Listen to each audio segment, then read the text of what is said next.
네, 그러면 지금부터 더불어민주당 장종태, 김윤 의원실이 공동 주최하고 대한약사회 재단법인 의약품정책연구소에서 주관하는 건강보험 재정 절감을 위한 대체조제 활성화 방안 마련 국회 토론회를 시작하겠습니다.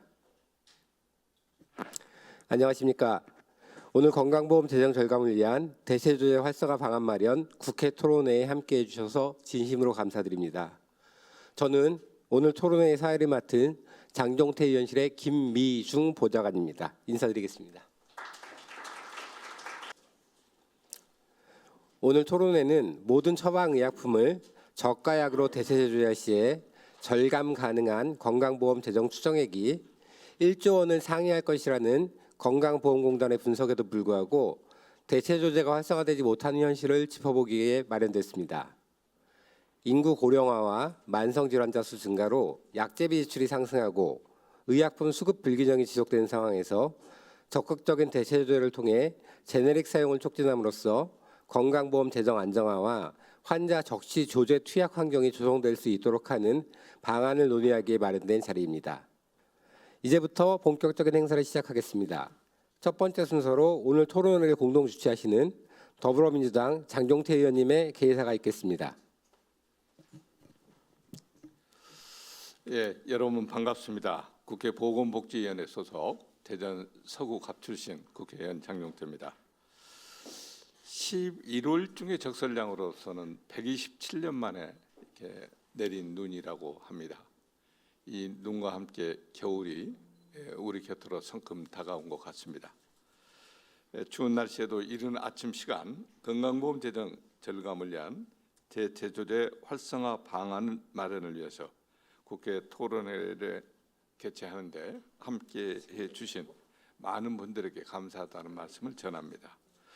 여러분을 모시고 오늘 토론회를 개최하게 돼서 뜻깊게 생각하며 오늘 토론회를 준비하는데 함께해 주신 바로 우리 옆 좌석에 같은 보건복지위원회에서 활동하고 있는 김윤 우리 의원님 감사하고요.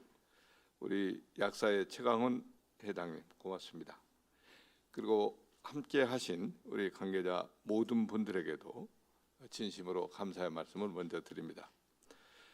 글로벌 공급망 위기에 따른 의약품 수급 불안 상황이 수년간 지속되면서 의약품 수급 문제는 이제 보건 안보에 직접적인 영향을 주는 심각한 위협으로 자리를 잡아가고 있습니다.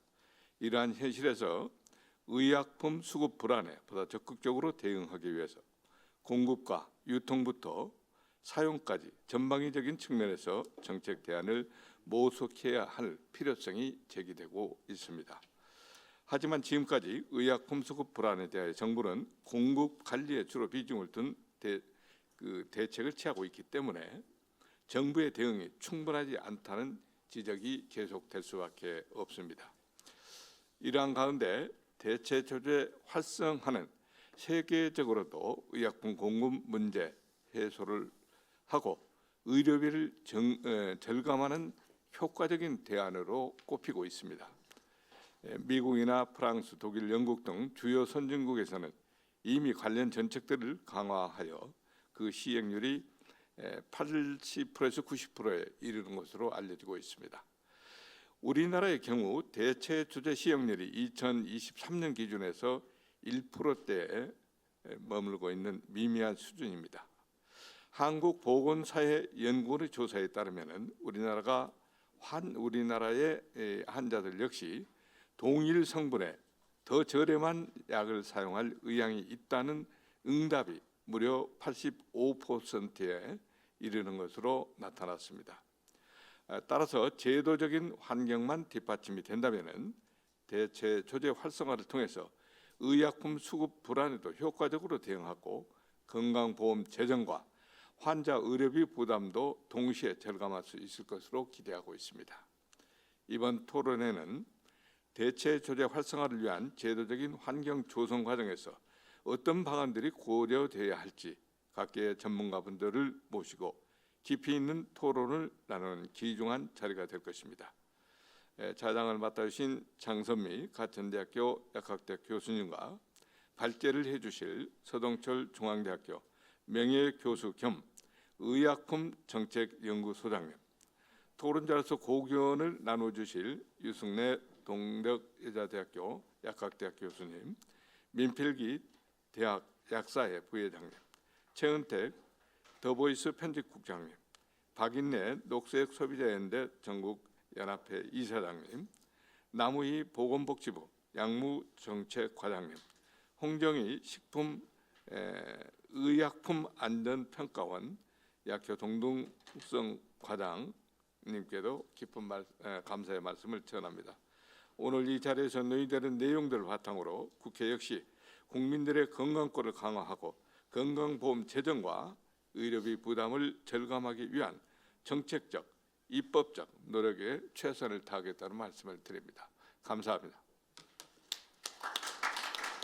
예, 다음으로 오늘 토론회를 공동 주최하시는 더불어민주당 김윤 의원님의 인사 말씀 청해 듣겠습니다. 안녕하십니까. 국회 보건복지위원회 위원 김윤입니다. 먼저 이런 중요한 토론회 자리를 마련해 주신 장종태 의원님과 우리 최광훈 회장님, 그리고 한국의약품정책연구소의 서동철 소장님께 깊은 감사의 말씀을 드립니다. 잘 아시는 것처럼 이제 우리나라는 더 이상 의료비를 적게 쓰는 나라가 아닙니다. OECD 평균보다 GDP 대비 의료비를 더 많이 쓰고 있는 나라가 되었고요.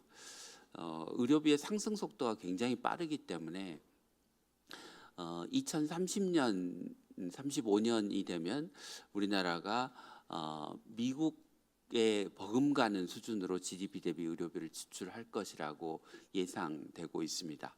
이야기는 우리나라보다 2배 가까이 잘 사는 미국의 의료비를 우리가 그렇게 빠른 속도로 경제 성장을 할 수 없는 게 분명한 상황에서 그만큼의 의료비는 감당할 수 없는 수준이라고 하는 것을 의미하고, 현재 의료비 증가 추세를 방치하면 우리나라의 의료 시스템, 건강보험은 지속 가능하지 않을 것이라는 것을 의미합니다.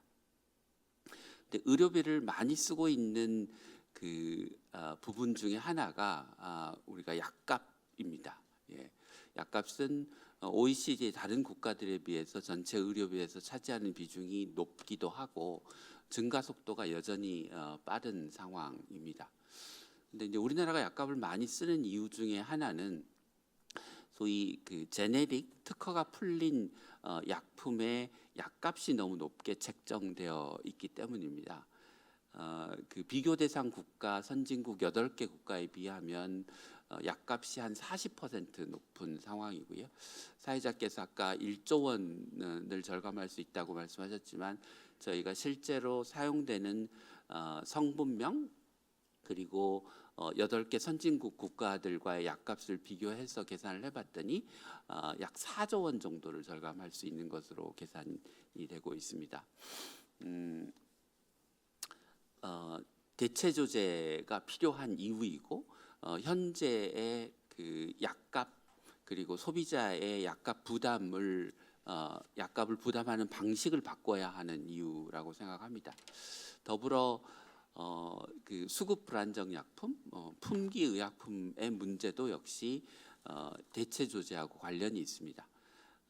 지금 수급 불안정 약품의 90%는 대체 조제가 가능한 다른 제네릭 의약품이 있음에도 불구하고 대체 조제 처방이 이루어지지 않고 있어서 국민들이 그 약을 제대로 구하지 못하고 있는 그런 상황이 계속되고 있습니다. 그래서 오늘 이제 식약처에서 나오셔서 여러 제네릭 의약품 간의 약효, 생물학적 동등성에 관한 이제 얘기를 해주실 텐데, 약효가 같은 약이 있음에도 불구하고 대체 조제가 이루어지지 못해서 국민들은 비싼 약값을 내야 되고 약을 제때 못 구해서 발을 동동 구르는 일이 벌어지는 일은 더 이상 지속돼서는 안 될 것 같습니다. 그런 의미에서 저는 오늘 장종태 의원님께서 개최해 주신 이 토론회가 이 시기에 우리에게 굉장히 중요한 과제를 던져주는 그런 토론회라고 생각합니다. 저도 장종태 의원님과 같이 힘을 모아서 오늘 토론회의 내용이 법과 제도로 실현될 수 있도록 같이 최선을 다하도록 하겠습니다. 감사합니다.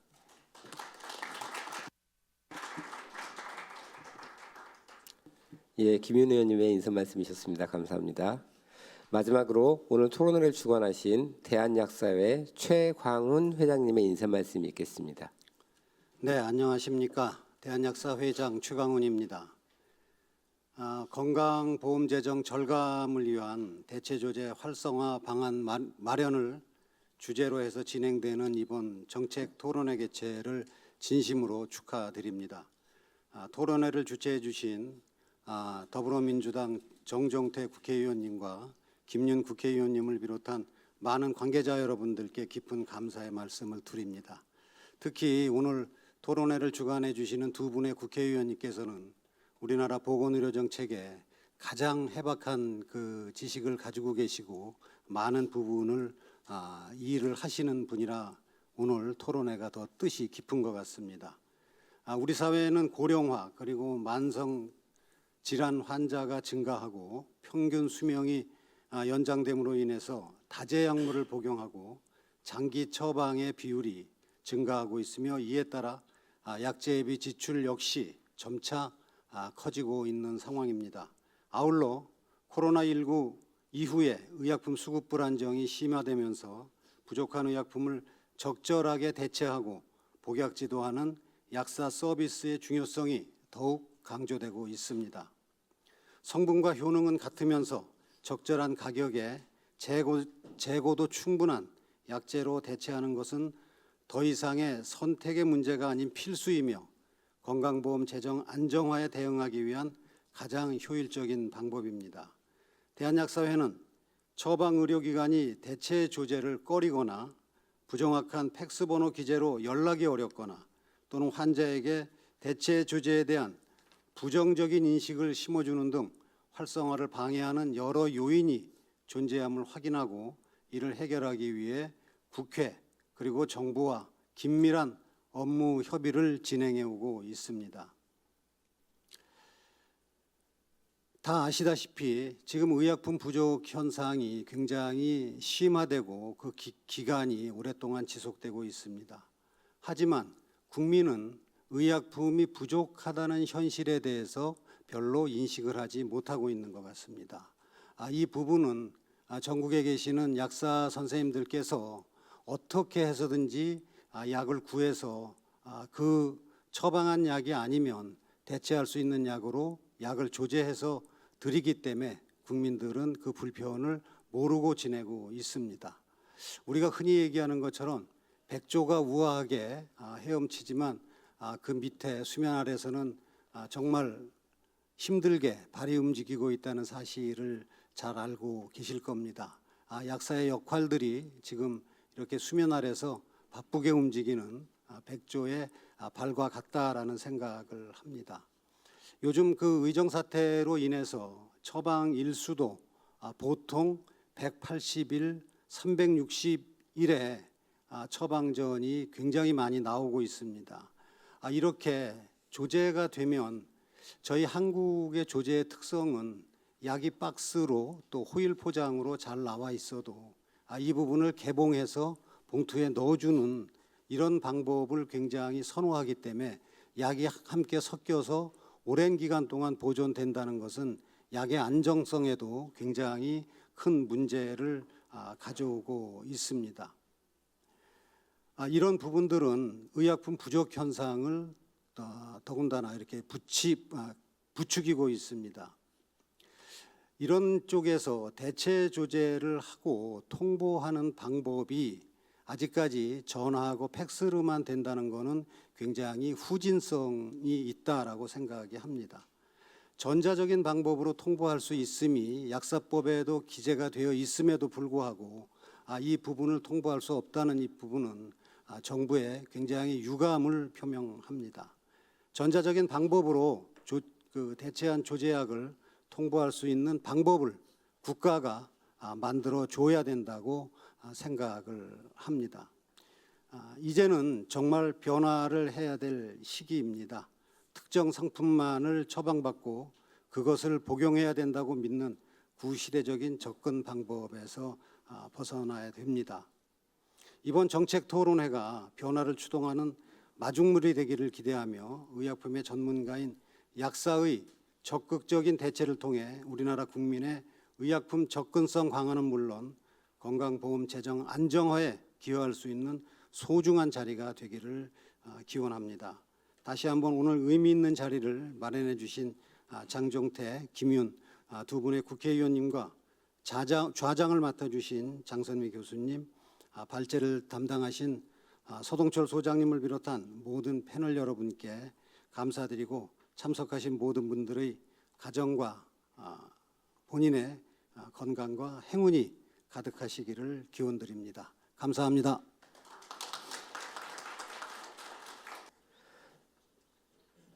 자, 그럼 서동철 중앙대학교 명예교수 겸 의약품 정책연구 소장님을 앞으로 모셔서 주제 발표를 청해 듣도록 하겠습니다. 서동철 소장님의 주제 발표 후에는 좌장이신 장선미 교수님께서 토론을 이끌어 주시겠습니다. 그럼 박수와 함께 서동철 소장님의 주제 발표를 청해 듣도록 하겠습니다.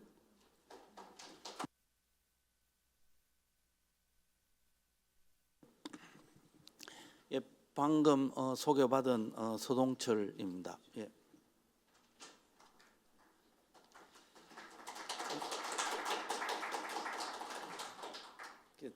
오늘 제가 발표하는 내용은 이제 조금 전에 두 의원님께서 이제 말씀하셨듯이 지금 국내 수급 불안정, 그다음에 건강보험 재정의 절감, 이 두 가지를 전부 대체 조제를 가능하면은 해결할 수 있는 문제인 것 같아서 그 방향으로 제가 발표를 하겠습니다. 시간 때문에 이 발표 목차는 일반적인 현황, 그다음에 저희 연구소에서 국민 상대로, 그다음에 약사 상대로 했는 설문 내용 이런 걸 전반적으로 발표하도록 하겠습니다.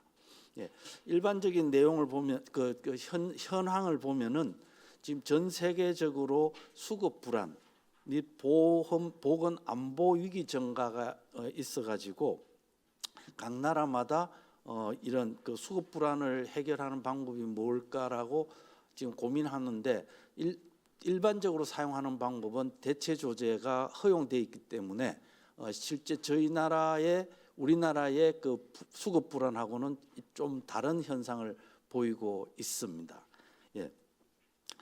그래서 그리고 또 한 2주 전에 그 파파 아시아 약사 연맹 회의가 서울에서 개최가 됐는데요.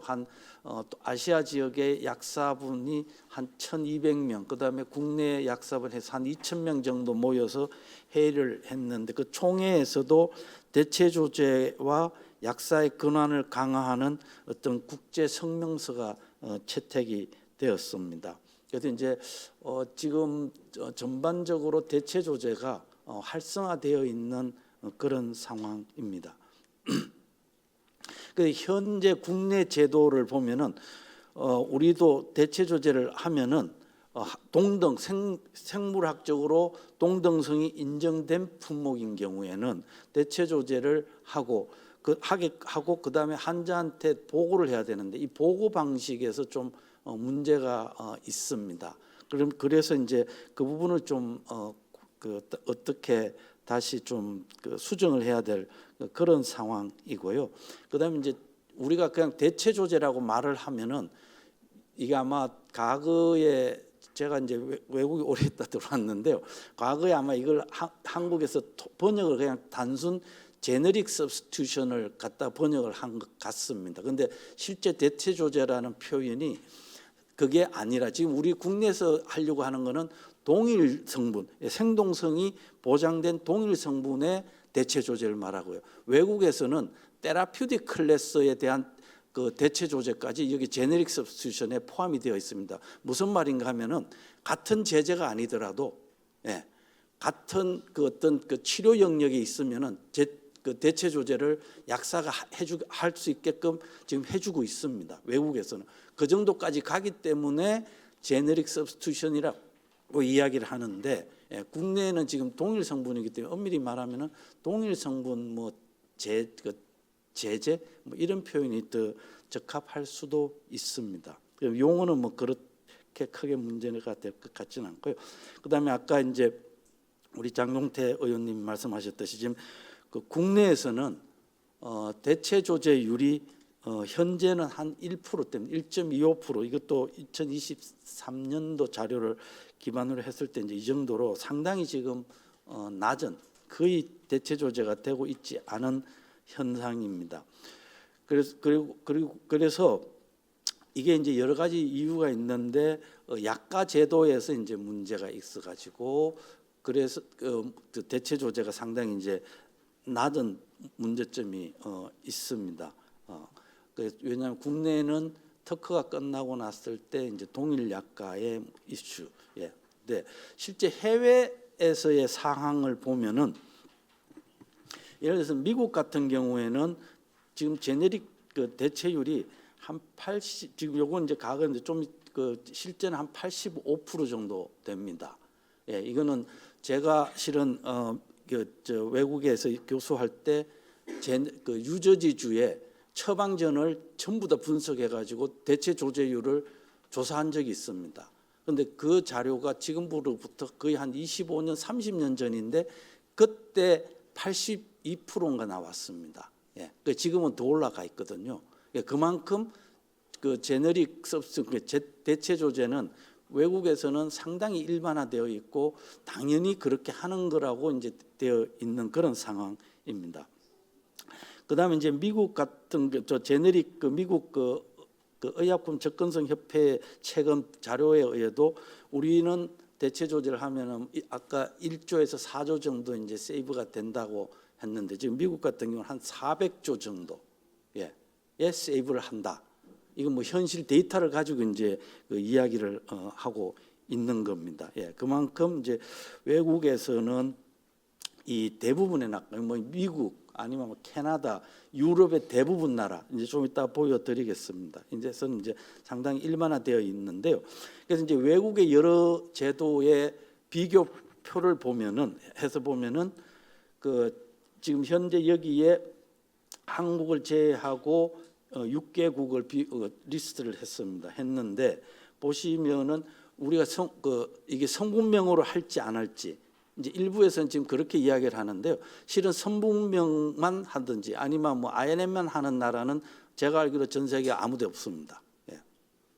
하다못해 미국도 유럽도 상당히 많은 그 의사들이 그냥 브랜드 네임으로 처방을 하는데 약사가 대체 조제를 다 합니다. 아무 제약 없이. 왜냐? 목록집이 있습니다. 할 수 있게끔. 우리나라 말하면 DUR 시스템에서 허용하게끔 자동으로 허용해 주고요. 예. 그래서 이제 지금 우리가 대체 조제를 하려고 하면 현재 고려해야 될 사항이 성분명 처방이냐 아니냐. 그다음에 대체 조제 시행 기준, 인센티브, 그다음에 처방전에 어떻게 기재하느냐. 이 처방전에 기재할 때 이제 상품명이든지 뭐 상관없는데 꼭 대체 조제를 하면 안 되는 경우는 표시를 합니다. 하면은 거기에 대한 사유를 써야 되고요. 그다음에 여기에 대부분의 경우에는 그걸 하더라도 대체 조제를 약사가 합니다. 하는데 못하는 경우에는 예를 들면은 워퍼린 같은 경우, 그건 INR을 봐야 되기 때문에 그거에 의해서 상당히 민감한 것, 아주 민감한 약 몇 개를 빼고는 다 하게끔 해줍니다. 그리고 이제 이렇게 할 수 있는 근간이 되는 거는 뭐 유럽, 미국 어디든지 대체 조제 목록집을 만들어서 이게 이제 뭐 프린터도 되고 아니면은 그 컴퓨터에 자동으로 우리나라로 여기로 하면은 DUR 그 조제를 하게 되면은 심평원에 청구 자료를 보내기 위해서 그 프로그램을 쓰는데 거기에서 허용을 자동으로 하게끔 되어 있습니다. 그래서 이제 거기에 대체 목록집이 있느냐. 그래서 지금 우리나라만 보시면은 대체 조제의 목록집을 약사들한테 제대로 제공을 안 하고 있고요. 제가 알기로 이게 원래 의약분업 실시할 때는 하기로 했는 건데 지역별로 지금 제대로 활용이 안 돼 있고, 그다음에 지금 현재 사후 통보를 하는 나라는 일본하고 한국입니다. 예. 근데 일본은 우리나라보다 그래도 좀 이게 그 규정이 좀 덜 까다롭고 우리나라는 팩스나 뭐 이런 거로 하게끔 하고 예, 전자나 이런 거는 지금 그렇게 활용할 수 있는 방법이 없고요. 예. 그다음에 이제 시행률을 보면은 이건 뭐 우리나라만 뭐 상당히 이제 낮고 퍼센테이지가 아까 제가 말씀드렸듯이 외국은 하다못해 일본 같은 경우만 하더라도 한 80에서 90%, 뭐 심한 경우에는 90%. 미국은 제가 여기 있는 이제 최근 자료에 의하면은 이제 90%가 넘습니다. 대체 조제를 안 하면은 도로 더 이상한 경향이 외국에서는 다 일어나고 있고 국내에서는 대체 조제를 하면은 이상한 게 되는 거고 이제 상당히 좀 그 우리나라의 뭐 좋게 말하면 독특한 그런 제도고 그렇습니다. 그래서 이제 현재까지 요 대체 조제에 대해서 선행 연구한 걸 보면은 보건사회 연구원에서 했는 최근 자료를 보면은 그 일반 국민들 상대로 한 2,000명 정도 이건 엄청나게 큰 대규모 연구입니다. 이까에서 한 80% 이상이 가격이 높은 약을 선호하지 않는다라고 이야기를 했고 그 다음에 이제 더 저렴한 약이 있으면은 당연히 그 약을 사용하겠다라고 했어요. 그래서 결국은 이 환자들이 이 대체 조제에 대해서 거부감이 없고 사용할 의사가 있는데 현재 우리나라의 그 보험 전달 체계에서의 시스템상의 어떤 그 제한점 때문에 지금 대체 조제가 상당히 그 낮은 그런 상황으로 나와 있습니다. 그래서 실은 그 보건사회연구원에서는 대체 조제를 의무화해야 된다는 규정을 만들어야 된다 약사법에라고까지 이제 이야기를 지금 했습니다. 자, 그래서 이제 저희 연구소에서는 또 일반 국민 이건 작년 올해 그 여름에 그 갤럽을 통해 가지고 일반인 우리나라의 그 성별, 그다음에 지역별, 그다음에 연령별을 대표할 수 있는 일반인을 1,000명을 추출해 가지고 이분들한테 저희들이 그 조사를 했습니다. 대체 조제에 대해서. 그래서 이제 일반적으로 물어본 것 중에 하나가 이제 자 그러면 일반인들이 제품명하고 상품명이 이렇게 다르게 있는 걸 아느냐 했을 때 63% 정도가 안다. 그런데 또 나머지 또 한 30% 정도는 들어보긴 봤는데 정확하게는 잘 모르겠다. 실은 두 개를 합치면은 거의 뭐 90% 이상이 알긴 안다. 의미가 되고요. 그다음에 이제 그 약 이름과 성분에 대한 인지도를 저들이 봤을 때 이제 약의 용도만 알고 있다라는 게 이제 인디케이션만 주로 이제 많이 알고 있는 이건 뭐 일반적으로 그럴 수밖에 없겠죠. 근데 이제 용도도 알고 성분명과 제품명을 다 아는 사람으로 하면 이제 꽤 높은 퍼센테이지가 되고 있습니다.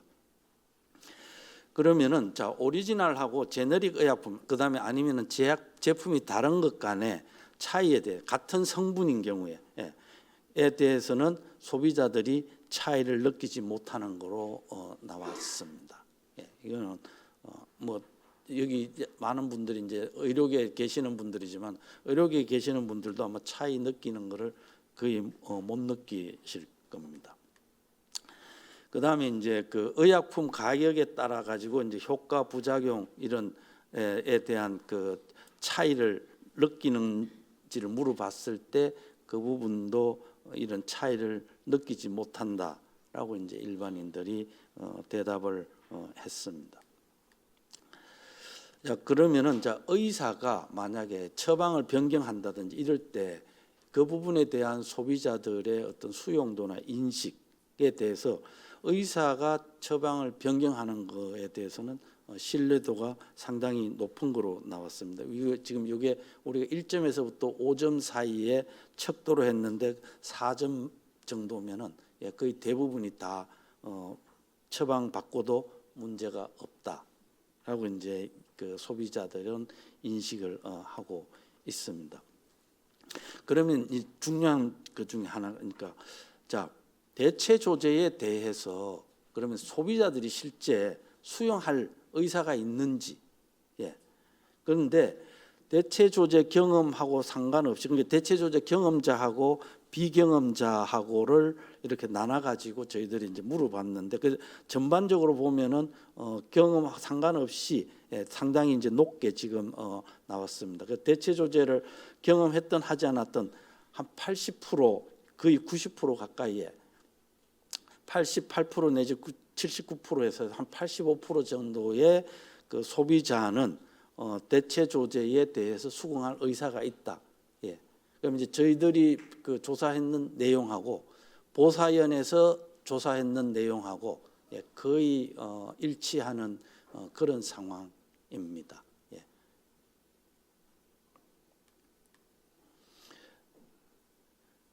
그리고 이제 그래서 이제 대체 조제 경험에 따라 가지고 이제 소비자가 봤을 때 수용도가 봤을 때는 그 이런 대체 조제 했든 하지 않았든 일단은 그 약사가 처방의약품과 동일한 성분으로 조제를 하면은 얼마든지 수긍을 하겠다, 수용을 하겠다라는 그런 생각을 가지고 있고, 또 그 많은 부분은 대체 조제하는 의약품은 식약처에서 뭐 동등성 실험 이런 건 이제 소비자들이 이해를 못하기 때문에 저희들이 이제 표현을 성분, 약효 등이 동일하다고 허가했기 때문에 안전하다라고 생각하느냐 했는데, 그 부분에서도 상당히 높게 동의를 했습니다. 그래서 이제 그럴 때 이제 약사의 그 서비스에 대한 만족도는 전반적으로 그 약사가 그 설명을 해주고 복약 지도 후 대체 조제가 안전하다고 느낀 정도, 이런 건 상당히 이제 높게 나왔는 편입니다. 그러니까 전반적으로 이야기를 하면은 소비자들은 대체 조제에 대해서 거부감이 없고, 그 다음에 그 부분에 일단은 동등성 실험이나 이런 거를 식약처에서 인정해 줬기 때문에 하기 때문에 약효나 이런 뭐 품질이나 이런 면에서는 문제가 없다라고 소비자들은 느끼고 있습니다. 일단 있는데 이제 지금 현재 시스템이 그렇게 되고 있지 않은 그런 차이가 있고요. 그다음에 다른 하나는 저희들이 우리나라에 있는 지금 현재 개업하고 있는 약사분들을 지역별 혹은 그다음에 이런 거 뭐 연령 이런 걸 이제 또 다시 대표할 수 있는 약사로 해서 그 설문을 받았는 게 한 950명 정도한테 받았습니다. 이건 이제 올 7월에서부터 16일 사이에 해서 소비자들 인식하고 약사분들이 생각하는 인식하고의 차이점이나 아니면 어떻게 생각하는지에 대해서 물어봤습니다. 그래서 이제 그 대체 조제를 수행하는 어떤 이유인 경우는 약이 품절이거나 아니면은 인근에 있는 병 의원 처방이 아니어서 동일한 상품명으로 되어 있는 약이 없는 경우에는 대체 조제를 한다고 이야기를 했습니다. 그래서 이제 대체 조제 수행에 대한 약사들의 만족도는 상당히 이제 아시겠지만은 낮은 겁니다. 왜냐하면 동일한 성분의 약이 있더라도 상품명이 다르면은 지금 국내에서는 대체 조제가 할 수는 있지만 하고 나면 사후 통보나 이런 게 이제 상당히 복잡하기 때문에 그 지금 대체 조제 했을 때의 만족도는 상당히 낮게 나오는 편입니다. 그게 이제 불편하다고 이야기가 많이 됐습니다. 그다음에 이제 처방전에서 대체 조제 불가를 표시한 처방전에 대해서 이렇게 보면은 특정 제품명 지정 없이 전체 처방전에 그냥 일반적으로 대체 조제 불가를 지정했다. 어떤 그 이유라기보다는 뭐 무조건 대체 조제 불가라는 그런 그 일반적인 이야기를 했다라고 가장 많은 거로 나왔습니다. 그래서 이제 대체 조제 불가 처방에 대한 약사들의 그 인식은 임상적인 사유가 합리적이지 않다. 왜냐하면은 어떤 이유가 특별한 이유가 있으면 되는데, 예, 아까 제가 말씀드렸듯이 제 경험에 의하면은 미국에서는 오퍼린 말고는 거의 대체 조제 불가의 그 표를 안 합니다. 의사들이 안 하고 다른 약은 했다 하더라도 대부분은 대체 조제를 그냥 합니다. 예, 그 보험 기관이나 규제 당국 기관에서 하게끔 정부에서, 예, 뭐 제가 있던 뉴저지 같은 경우는 뉴저지 정부에서 해도 된다라고, 예, 그 목록집에 그렇게 만들어 놨기 때문에, 예, 그냥 그대로 진행을 하는 경우입니다.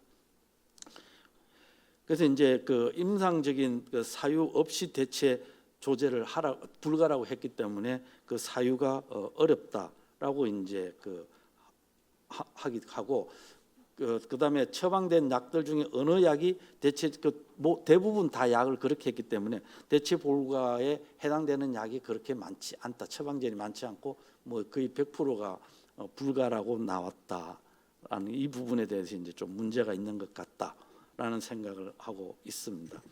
그다음에 이제 대체 조제 관련하는 정보 사이트를 이용하는 경우는 이제 주로 약사들이 많이 쓰고 있는, 예, 팜 IT 3000 이런 그 약국 청구 프로그램을 활용해서 이제 정보를 찾고 있다고 했습니다. 이거는 외국도 마찬가지입니다. 외국도 처방을 조제를 할 때 환자의 정보를 입력하고 약 조제를 넣으면은 그 다음에 정보에서 이제 같은 동일 성분 리스트를 뜨게 합니다.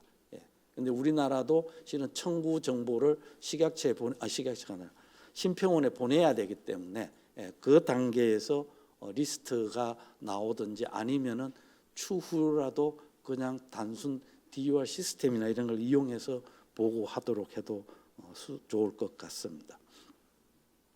그래서 지금 이제 그러면은 대체 조제를 했을 때 약사들이 보기에 환자들이 수용을 잘 하느냐 했을 때 수용을 환자들이 잘 하는 것 같다, 잘 하는 거로 나왔고, 그다음에 조금 전에 제가 그 소비자들 대상으로 했을 때도 소비자들이 당연히 수용하겠다라고 이야기를 한 거하고 일치하고 있습니다.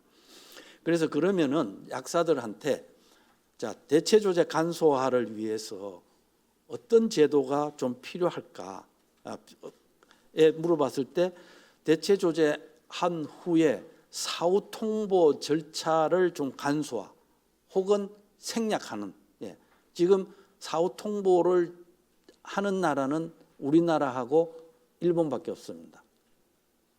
다른 선진국은 사후 통보 자체가 없습니다. 예. 그래서 이런 거를 좀 간소화하든지 생략을 하면 좋겠다라고 하고, 그 다음에 대체 조제 용어를 동일 성분 조제로 변경을 하고, 그 다음에 어떤 그 활성화를 위한 제도적인 법적 뒷받침이 좀 필요하다. 이거는 이제 간소화를 위한 어떤 제도적인 거를 좀 만들어주면 좋겠다라고 이제 이야기를 하고 있습니다. 그 다음에 이제 예를 들면은 지금 현재 많이 활용은 되고 있지 않지만은 지역 처방 의약품 목록집안을 안에 있는 약을 가지고 대체 조제를 했을 때는 사후 통보 안 해도 되게끔, 그건 하면 벌써 목록집에 나와 있는 거기 때문에, 예, 그 목록집은 그 의사, 약사, 그다음에 뭐 정부 쪽에서 같이 협의해서 만들 텐데 지역에 그 안에 있는 걸 가지고 대체 조제를 했는데 또 사후 통보를 하라 그러면 이제 그건 이중적인 규제가 되는 거나 마찬가지이기 때문에 사후 통보 절차를 생략하면 좋겠다라는 의견을 줬습니다.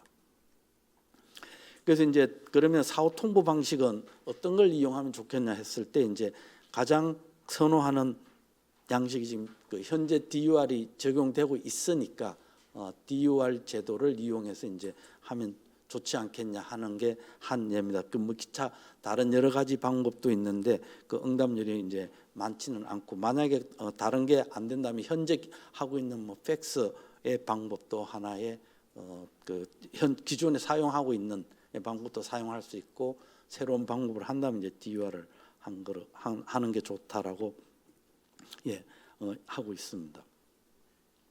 그래서 이제 저희들이 해외에서 지금 시행하고 있는 여러 가지 대체 제도에 대한 리스트를 주고 그 약사들한테 이제 그 어떤 제도가 우리 국내에서 도입이 되면 좋겠는지에 대해서 물었는데, 의약품 목록집 기반 대체 조제 가능한 품목을 좀 명확하게 해주면 좋겠다.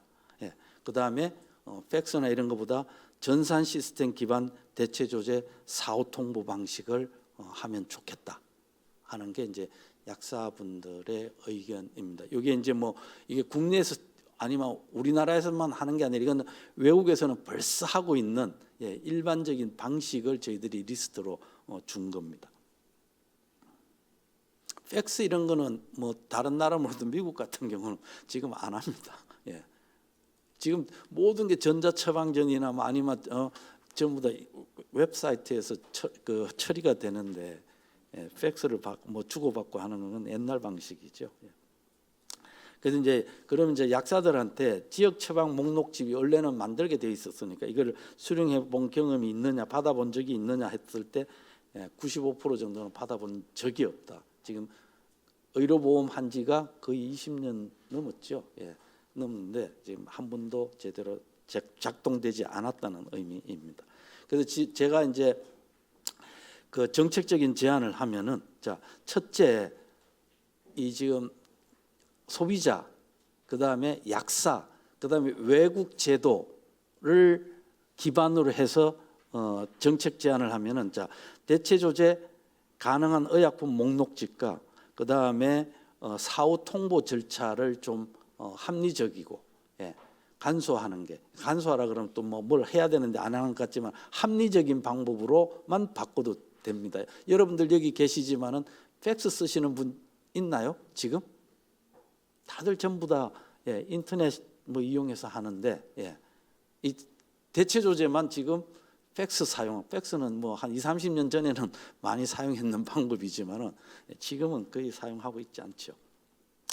그래서 이제 대체 조제 여러 실용성을 확보하기 위해서는 뭐 지금 전산 프로그램, 뭐 다른 뭐 DUR 시스템도 있고 다른 그 시스템도 있습니다. 거기에 대체 조제에 대한 거를 해서 자동으로 보고하게끔 그렇게 이제 하면은 좋지 않을까 생각합니다. 그런데 이제 최근에 보면은 여기에 대해서 심평원이 그 보고 기간이 길어진다 그러는데요. 그럼 뭐 아시겠죠? 말이 안 되는 이야기죠.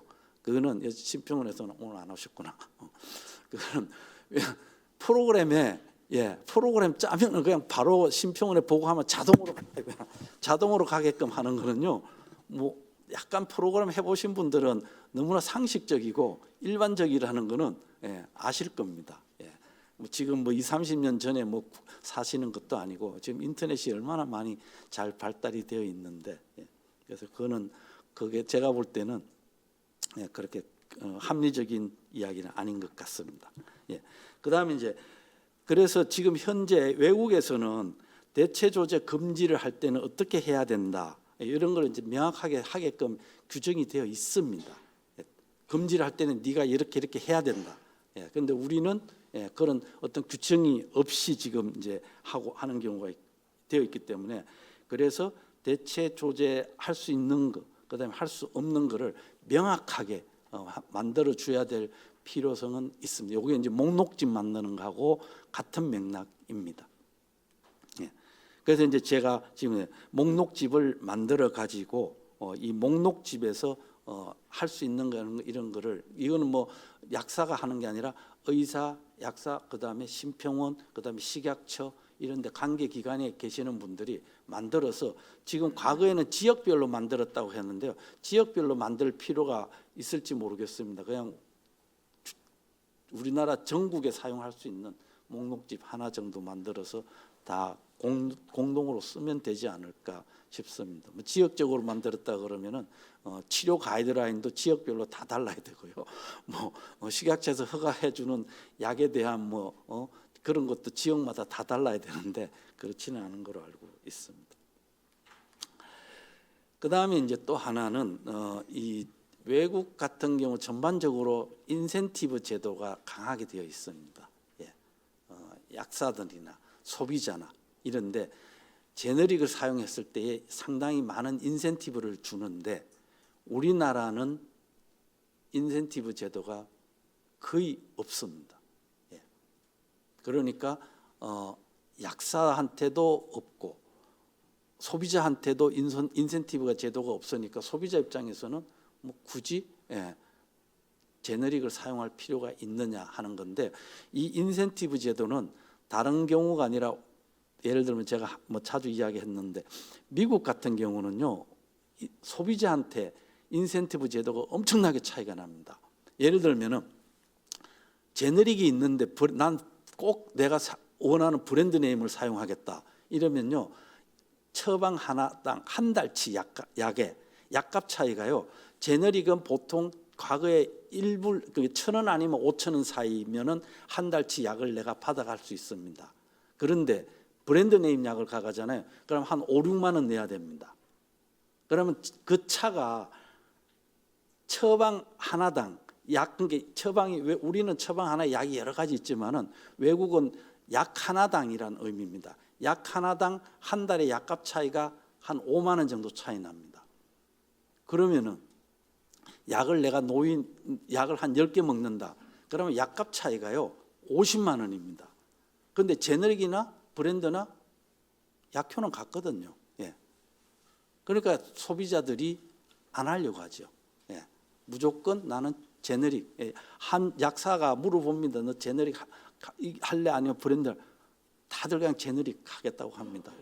제가 직접 경험을 한 거고 저도 같이 프랙티스도 했고 그다음에 이제 의사들도 그런 데 대해서 그렇게 우리나라 같이 막 브랜드로 쓰고 그러지 그 해서 무조건 대체 불가라고 안 합니다. 그러니까 브랜드로 쓰긴 씁니다. 저도 한 20년 동안 순환계 의사하고 같이 외래에서 환자도 보고 처방전 같이 써보기도 하고 이랬는데, 써도 약사들이 얼마든지 바꾸고요. 대체 불가는 거의 안 합니다. 순환기 쪽에서 대체 불가 쓰는 거는 워파린 외에는 한 적이 없습니다. 그만큼 이제 그리고 그다음에 이제 특히 지금 많은 경우에는 미국 같은 경우는 의료 보호 보험이 사보험이 되어 있는데요. 의사들이 약값을 거기에 되어 있는 고용되어 있는 의사들의 평균 이상을 쓰잖아요. 그러면은 경고 줬는데 그래도 계속 비싼 약을 많이 쓴다. 그럼 의사 월급을 깎아 버립니다. 그 차익만큼 의사한테 인센티브가 아니라 디스인센티브죠. 해가지고 월급을 깎기 때문에 의사들도 막 굳이 비싼 약을 고집하면서 쓰는 율이 없습니다. 그러니까 이게 인센티브가 약사 그다음에 소비자 의사한테 다 있는데 우리는 그런 제도가 지금 좀 미약한 그런 상황입니다. 그다음에 이제 그래서 이제 특히 소비자하고 이제 의료 전문가한테 이런 부분에 대해서 이제 약간의 교육 혹은 인식 변화가 필요한 것 같습니다. 그런데 소비자들이 이제 동일한 효능으로 이제 대체 조제하는 건 일단은 긍정적인 표현을 받는데 이제 일부 단체에서 그래도 동등성 시험 했는 거라도 믿을 수 없다, 차이가 있다라고 이야기를 하기 때문에 이제 그 부분은 제가 보기에는 조금 안 맞는 이야기인 것 같은데 또 전문가가 지금 오늘 오셨으니까 아마 발표를 해주실 것 같습니다. 그래서 이제 이것도 같은 이야기인데 이제 예를 들어서 제네릭 의약품에 대해서 이제 품질 관리 이런 걸 이제 강화를 해가지고 이 부분에 대해서 국민들이 아무 문제 없이 믿을 수 있게끔 홍보도 하고 소통도 해야 될 필요성이 있는 것 같습니다. 그래서 제가 이제 결론적으로 말하면은 의약품 수급 불안정 사태 해소하고 건강보험 재정 절감을 위해서 대체 조제 활성화는 필수다. 그래서 현재 여러 그 세 가지, 그러니까 외국 제도, 그다음에 소비자에 대한 조사, 그다음에 약사들에 대한 조사를 기반으로 했을 때 제안을 할 수 있는 것은 대체 조제 후 사후 보고 방식을 좀 간소화하면 좋을 것 같고요. 해야 될 것 같고, 그다음에 대체 조제 가능한 어떤 목록점 이런 걸 명확하게 해줘야 될 필요가 있고, 만약에 의사가 대체 조제 불가 처방을 할 때는 거기에 그 처방 전에 그 임상적 사유를 기재를 하게끔 해서 무조건 대체 조제 불가에 체크를 하게끔 하는 것을 좀 방지해야 될 필요가 있을 것 같습니다. 그다음에 이제 정부에서는 생물학적 동등성 시험 방법이나 이런 걸 이제 개선을 계속 해오고 있겠지만은 그 부분을 확실하게 개선도 하고 해서 일반 그 정보 투명하게 정보 제공을 소비자들한테 하고 또 그 처방이들 의사분들한테도 이제 해서 이 제너릭에 대한 신뢰도를 좀 개선을 해야 되지 않을까 싶습니다. 그런데 마지막으로는 이 동일 성분 조제로 용어를 아까도 제가 말씀드렸지만은 대체 조제라 그러면은 실은 테라퓨틱 클래스의 테라퓨틱 서브스티튜션까지 포함하는 게 일반적인 제네릭 서브스티튜션입니다. 그런데 국내에서는 지금 그게 지금 현재 이슈가 되고 있는 거는 동일 성분 제제에 대한 대체 조제입니다. 그래서 그 용어도 바꿔야 되지 않을까 하는 이건 제 개인적인 생각입니다. 예, 이상입니다.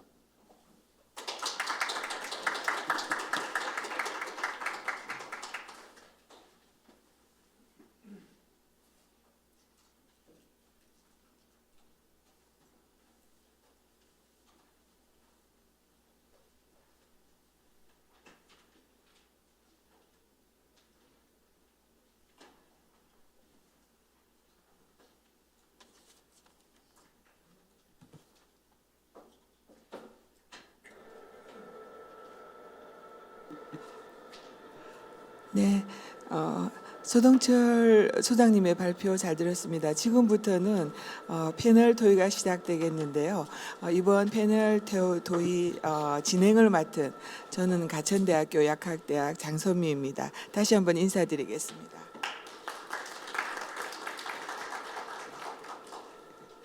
네, 서동철 소장님의 발표 내용을 간단하게 요약하자면 그 의약품 수급 불안이 지속적으로 진행되고 있고 그리고 장기적으로 볼 때 건강보험 재정 위기가 해소되지 않고 있는 상황에서 대체 조제 활성화를 통해서 건강보험 재정 절감과 의약품 수급 불안을 해소하자라는 요지의 발표를 해주셨고요. 그와 관련된 여러 가지 정책 방안들을 제시해 주셨습니다.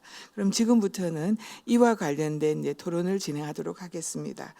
이 토론을 통해서 부디 대체 조제 활성화와 제도 개선을 위한 보다 구체적이고 실효성 있는 정책 방안들이 많이 제시되기를 이제 기대해 보겠습니다. 오늘의 토론은 6분이 이제 준비해 주셨습니다. 책자에 나와 있는 대로 그 순서대로 토론을 진행하도록 하겠습니다. 첫 번째 토론자는 유승래 동덕여자대학교 약학대학 교수님이십니다. 교수님, 네, 토론해 주십시오. 네, 동덕여자대학교에서 사회학과 교과목 수업하고 있는 유승래라고 합니다. 오늘 이제 발제에서 교수님께서 현황과 이제 제도들을 굉장히 많이 짚어주셔서 제가 최대한 중복되지 않으면서 이제 또 저는 주로 이제 보험 재정 절감 쪽이 오늘 이제 큰 타이틀이기 때문에 이제 좀 어떤 배경에서 이런 대체 조제가 필요함에도 불구하고 잘 안 되는지 부분하고 앞으로 어떻게 하면 조금 더 활성화할 수 있는지 부분을 좀 이제 소견을 드려보고자 합니다.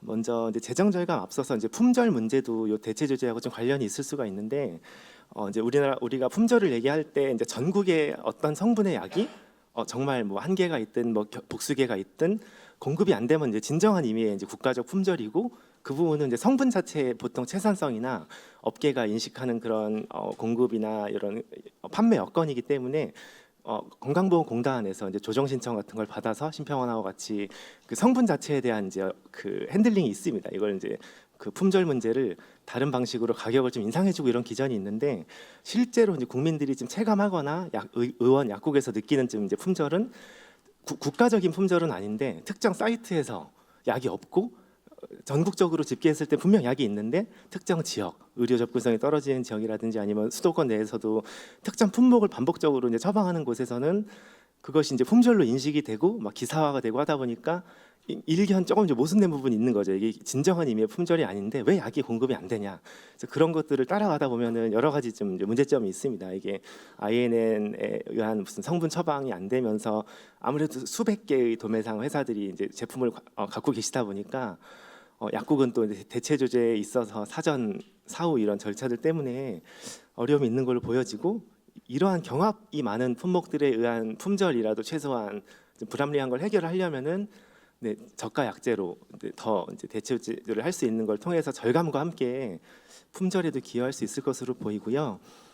그럼에도 불구하고 우리가 보험 약가 분야에서 지금도 이제 절감을 저가약 대체 조제를 통한 절감의 효과로 앞서 이제 의원님께서도 그러고 건보공단에서도 자체 분석했을 때 1조 원이면 굉장히 사실 큰 금액이고 4조 원도 굉장히 큰 금액입니다. 약품비가 한 25조 정도인데 우리가 뭐 신약의 접근성 얘기를 하면서 고가약제의 가격을 경제적 평가 통해 내리고 사용량 연동 통해서 내리는 노력들을 아무리 열심히 하지만 건보공단의 사용량 약가 연동 협상 절감액이 제가 아는 바로는 300억 정도. 사실 그것도 전년보다 많다고 하지만 200억, 300억 정도. 또 조금 더 많은 뭐 신약의 위험 분담, 환급액도 많이 나중에 덜었다고 하지만 3천억, 4천억 정도이기 때문에 이러한 수요자와 환자와 또 의료인들 약사 간의 이런 그런 기전을 통한 절감 기전하고는 사실 비유 모수 자체가 달라집니다. 그래서 앞으로 이제 약가제도 관리 방향도 그렇고 사후 관리도 개별적인 약가를 막 사전에 불확실한 걸 떨고 사후에 산식으로 이제 약가를 막 직접적으로 인해하는 것 못지않게 이러한 저가약 대체 조제라는 큰 타이틀로 합리적으로 이제 작동해서 그 비용 효과적인 가격으로 이제 동일 성분 약제가 많이 쓰이도록 하는 게 분명 건보 재정에 도움이 될 것으로 이제 생각이 되고 이제 개선 방안 사실 많이 나와 있기 때문에 이것을 다시 사실 이제 짚는 것은 큰 의미가 없어 보이긴 하지만 우리나라에서 조금 이제 국민들께서는 아니면 이제 의학사 간에 갈등이 있을 수 있는 게 이제 본인 부담에 대한 부분. 예를 들어 스위스 같은 경우는 제가 올해 좀 제도를 한번 어떻게 살펴봤을 때는 동일 제품, 동일 성분에 이제 특화 완료되고 오리지널 약이 만약에 처방이 되면은 본인 부담이 좀 높고요. 예를 들면 한 40% 정도. 근데 이제 저가약을 사용하면 본인 부담이 10%대. 그러니까 우리나라에서 그 차액 보상해주는 퍼센티지 정도가 이미 본인 부담으로 구현이 되면서 어쩌면 소비자가 이제 동기부여가 되는 셈인 것 같습니다. 소비자가 이 동일 성분의 생물학적 동등성인 약을 썼을 때 환자가 체감하는 이거 상대적인 이제 편익일 수도 있고 상대적인 불이익일 수도 있는데 좀 불편하지만 사실 소비자도 좀 공감을 같이 할 수 있는 부분이 있어야 되고. 근데 우리나라는 이제 질환별로의 본인 부담률이 있고 산정 특례나 아니면 이제 경제 수준에 따른 이런 안전 장치가 주로 있다 보니까 이렇게 약제 단위에서 동일 성분 내에 좀 고가약이 처방됐을 때의 체감되는 약간 본인 부담 증가나 아니면 좀 저렴한 약이 쓰였을 때 반대로 뭐 면제가 되거나 굉장히 드라마틱하게 경감되는 게 없기 때문에 환자가 일단 크게 설문에서도 요 소장님께서 말씀해 주셨지만 큰 상관이 없어 보이는 걸로 그냥 느껴지고 식약처에서도 굉장히 생물학적 동등성 심사를 엄격하게 하시고 사후 관리함에도 불구하고 의료인들에겐 또 이제 그 환자가 크게 그걸 못 느끼고 있기 때문에 굳이 같은 가격대의 그런 제너릭을 쓰는 거에 대한 좀 설득력이 떨어지는 것 같습니다. 그래서 이런 규제와 함께 앞으로 좀 수요자, 환자한테 좀 체감되는 이런 그 경제적인 면이라든지 약에 대한 좀 신뢰도 이런 것들이 개선이 될 것으로 보이고요. 이제 마지막으로는 사실 심평원하고 건보공단에서 이 저가약 대체 조제에 대한 뭐 자체 연구나 사업을 많이 하고 계시고 실제로 이게 필요하다 이런 것들을 막 연구 자료에서도 많이 저는 본 기억이 나는데 정작 이렇게 뭔가 큰 틀의 논의가 있어야 될 때 이제 국정감사라든지 할 때는 이제 사회적 합의라는 얘기를 많이 하는 걸 저는 이제 습관적으로 보는데 그 사회적 합의가 뭘까 하면 사실은 어려운 게 아니라 이렇게 국민들이 공감할 수 있고 좀 더 이제 많이 이런 전문적인 지식을 갖고 계신 분들이나 당사자들이 모인 자리에서 조금 더 이제 단기 중기적인 방안을 좀 이제 섬세하게 마련을 하는 게 필요하다 생각합니다. 이것이 꼭 사실 의료인하고 약사는 전혀 이제 이해관계가 다를 수가 있고 이 문제에 대해서 또 이제 협의를 하기가 어려울 수 있기 때문에 조금 더 이제 세밀하게 중재를 하고 또 이제 환자도 참여를 같이 시키면서 어떤 것이 더 이득이 되는지를 네, 같이 정보 제공을 하면서 좀 더 적극적인 중재 역할을 해주셔야 되지 않을까 이런 생각을 해봤습니다. 네, 이상입니다. 네. 네, 유성래 교수님 감사합니다. 아주 중요한 지적하신 것 같아요. 이제 건강보험 재정 절감 측면에서 대체 조제의 중요성을 먼저 한번 짚어주셨고, 그리고 무엇보다도 소비자에게 주는 베너핏 혜택이죠. 혜택이 좀 구체적으로 부족하므로 이제 본인 부담률을 통한 방식이나 여러 가지 방식을 통해서 좀 소비자가 체감할 수 있는 인센티브 개발이 필요하다. 뭐 그런 말씀을 이제 주셨던 것 같습니다. 네, 감사드리고 다음으로 두 번째 토론자를 모시겠습니다. 두 번째는 대한약사회 민필기 부회장님께서 토론해 주시겠습니다. 네, 감사합니다. 대한약사의 민필기입니다. 이 토론회를 상당히 오랫동안 기다렸고 준비를 좀 해왔습니다. 일선에서 약국을 운영하는 약사로서 뭐 거창하게 건강보험 재정 절감이라든지 이런 것들을 떠나서 일선 약사들이 얼마나 이것 때문에 힘들어하고 있는지, 또 그로 인해서 궁극적으로는 이게 약사 편하자고 하는 게 아니에요. 여기서 상당히 많은 그 이제 혼란이 있는데, 국민들에게 제대로 된 조제 서비스, 복약지도 서비스를 하기 위한 가장 기본적인 시스템이라고 저는 봅니다. 약사 편하자고, 약사가 이익 보자고 한다는 점에서 많은 오해가 있고, 특히 이제 의료계에서 그렇게 좀 매도를 하기 때문에 그 부분은 절대 아니라는 점 먼저 말씀을 드립니다. 환자의 투약권, 약이 특정 약국에 없었을 때, 환자가 자기가 원하는 단골 약국을 골랐을 때 그 약국에서 약이 없다고 또는 대체가 안 된다고 조제를 못했을 때 받는 환자의 투약권, 결과적으로는 환자가 가질 수 있는 그런 건강권 차원에서 이 제도는 시행되는 것이고, 그 수단으로서 약사의 대체 조제 간소화나 이런 방법들이 제공되는 것이지 궁극적인 목적은 아니다라는 점을 분명히 말씀을 드립니다.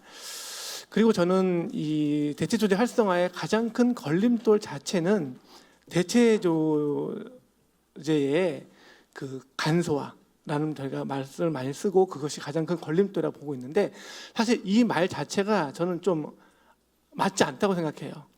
실제로 제가 엊그저께 지난주 수요일 날 심사평가원에 이 토론을 갔다 왔습니다. 제목이 2024 ICT 디지털 혁신 포럼이에요. 디지털 혁신 포럼. 정부 자체가 디지털 정부를 표명하고 있고, 주민등록 등본도 내 집에서 뛸 수 있는 시대가 왔습니다. 근데 팩스를 유일하게 대한민국에서 팩스가 있는 곳은 전국 약국이에요. 유일하게 남아 있습니다. 23,000개 약국이 팩스가 없어지지 않고 있어요. 왜? 필요하니까. 저희가 코로나 때 일본에서 코로나 집계를 팩스로 한다 해서 얼마나 웃었습니까? 제가 한번 신문 기사 읽어볼게요. 다시 한번 리마인드. 21년 9월 4일 조선일보 기사입니다. 한국에서는 사라져가는 팩스가 일본에서는 여전히 현역이다. 정부, 부처, 기업, 사무실, 물론 가정집까지 팩스를 애용하고 있는 문화가 뿌리 깊다. 인구 2천만 명의 도쿄도가 팩스 2대로 코로나 신규 확진자를 집계하다가 통계가 엉망이 되었다. 의사는 환자 보고를 할 때 팩스로 관할 보건소에 보내고, 보건소는 이걸 또 집계해서 팩스로 도쿄도를 보내고, 도쿄도는 또 팩스로 이걸 코로나 대책본부로 보내서 엄청나게 누락이 있었다. 바로 이겁니다. 이거는 간소화가 아니라 디지털라이제이션이에요. 대체조제 디지털라이제이션이 되게 필요하고, 이미 심사평가원은 기술적으로 아무런 문제가 없습니다. 기술적인 문제가 없어요. 이건 뭐냐? 간단합니다. 사회적 합의라는 명목이지만 국민들도 반대하진 않습니다. 국민들은 잘 모를 뿐이죠. 반대하지는 않아요. 반대는 누가 하냐? 정확히 솔직하게 얘기하자고요. 의료계입니다. 솔직하게 얘기하고 싶어서 나왔습니다. 그러면 저희가 지난달에 성남시에서 성문명 처방 토론회가 있었어요. 그때 토론자 패널로 나오신 중학교 선생님이 이런 말씀을 하셨어요. 성범죄 처방 토론했는데 왜 의사가 없어요? 오늘 대체조제 활성화 토론했는데 왜 의사가 없어요? 이게 핵심인 거예요. 왜 의사가 안 나오느냐? 왜 의사협회가 안 나오느냐?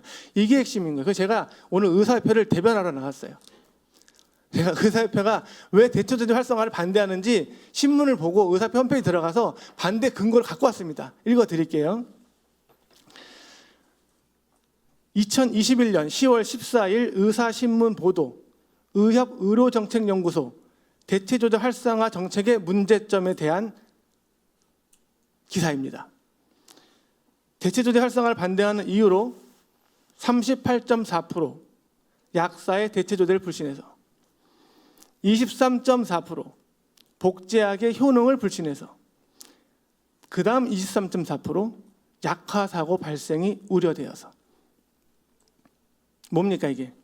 못 믿겠다는 거죠. 대체조제라는 걸 못 믿겠다. 제네릭을 못 믿겠다.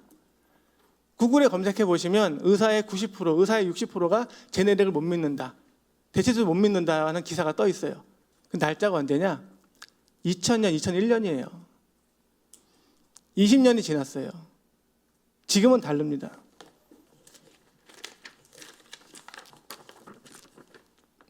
요거 어디 있는 거냐면요. 식약처가 관할하는 의약품 안전나라에 보면 메뉴에 생동성 시험 흐름도라는 표가 있습니다. 제가 출력해가지고 온 겁니다. 제일 중요한 건 뭐 화살표 되게 복잡하게 되어 있는데 다 끝나고 다 필요 없고요. 여기 네모칸에 있는 빨간 네모칸에 있는 게 뭐냐? 생동성 실험을 2000년 전에는 약대에서 했어요. 약대에서. 그 이유 언제 하냐? 지금 의료기관에서 합니다.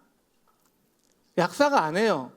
의료기관의 임상시험센터에서 의사들이 생동성 실험을 해요. 그리고 맞다고, 똑같다고, 효능이 똑같다고 그 결과 보고서를 식약처에 내면 식약처가 검토해서 허가를 내주는 겁니다. 의사가 한 생동성 실험을 의사가 못 믿겠다. 이거는 2000년도 때 얘기고 지금은 완전 달라졌다는 거죠. 의사가 한단 말이에요. 약사 들어가지도 않아요. 여기서 한 테스트 결과를 누가 못 믿는다? 의사가 못 믿는다? 이게 말입니까? 뭡니까? 그래서 옛날에, 아주 옛날에 좀 그 생동성 시험이 좀 이렇게 그 결과물을 객관성을 담보하기 좀 힘든 시절이 있었습니다. 근데 지금 20년이 지난 지금은 여기 식약처에서 나와 계시지만 담보할 수 있습니다. 담보할 수 있어요. 이거는 의사들이 하기 때문에 담보할 수 있는 거고요. 거기에 대해서는 문제가 없습니다. 그럼 이거를 홍보를 해야 됩니다. 이번에 파파 2024 때 제가 호주에서 온 그 닥터 사라라는 분이 호주의 제네릭 처방 비율이 90%가 넘는다는 얘기를 깜짝 놀랐어요. 90%가 넘는데요. 그래서 제가 엊그저께 오늘 국회 토론회 준비하려고 이메일을 보냈어요.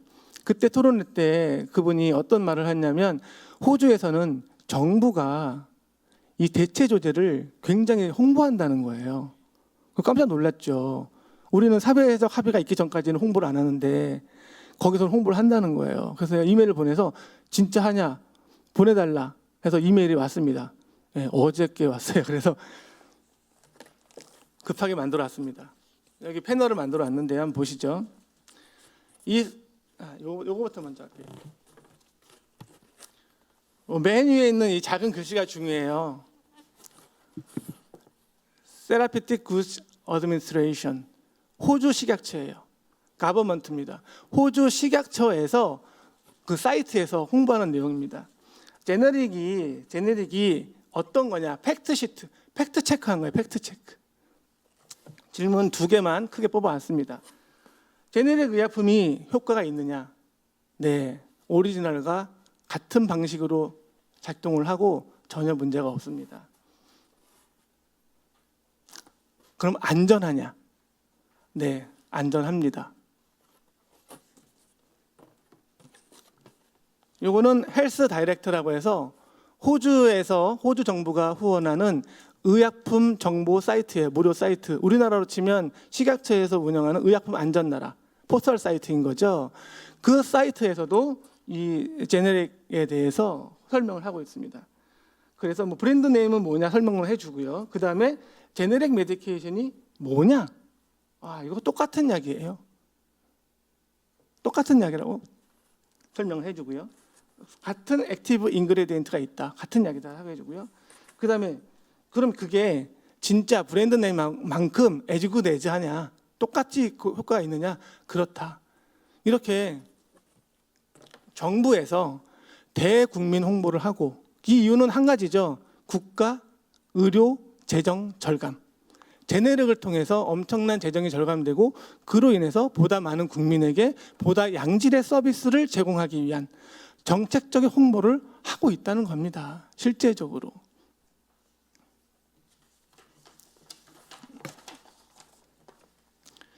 심지어는 의대 교과 과정에 생동성 시험에 대한 설명을 하는 교과 과정이 내용이 포함되어 있고 의사들도 여기에 대해서 믿고 할 수 있는 교육 자체가 되어 있어요. 그래서 지금 사회적 합의가 안 돼 있다라고 말씀하시는 거는 2000년대의 사고 방식에서 의료인의 그 불신이 남아 있다는 거예요. 20년이 지나서 제도가 바뀌고 시험이 바뀌고 이런 환경이 바뀌었는데도 불구하고 여기에 대한 의료인에 대한 홍보나 국민에 대한 홍보는 약사회가 해야 될 일은 저는 아니라고 봐요. 그건 식약처에서 해야 되고 복지부에서 해야 되는 일이죠. 그렇게 궁극적인 목적은 결국은 약사 편하자고 하는 게 아니고 국가적인 재정 절감과 국가적인 의료 서비스 시스템으로 이거를 봐야 된다는 점을 좀 말씀드리고 길어졌는데 결혼하겠습니다. 대체 조제를 팩스로 할 때와 디지털로 할 때의 장점에 대해서 정리를 해왔습니다. 일단 데이터의 전송, 보관, 안정성이 획기적으로 상승합니다.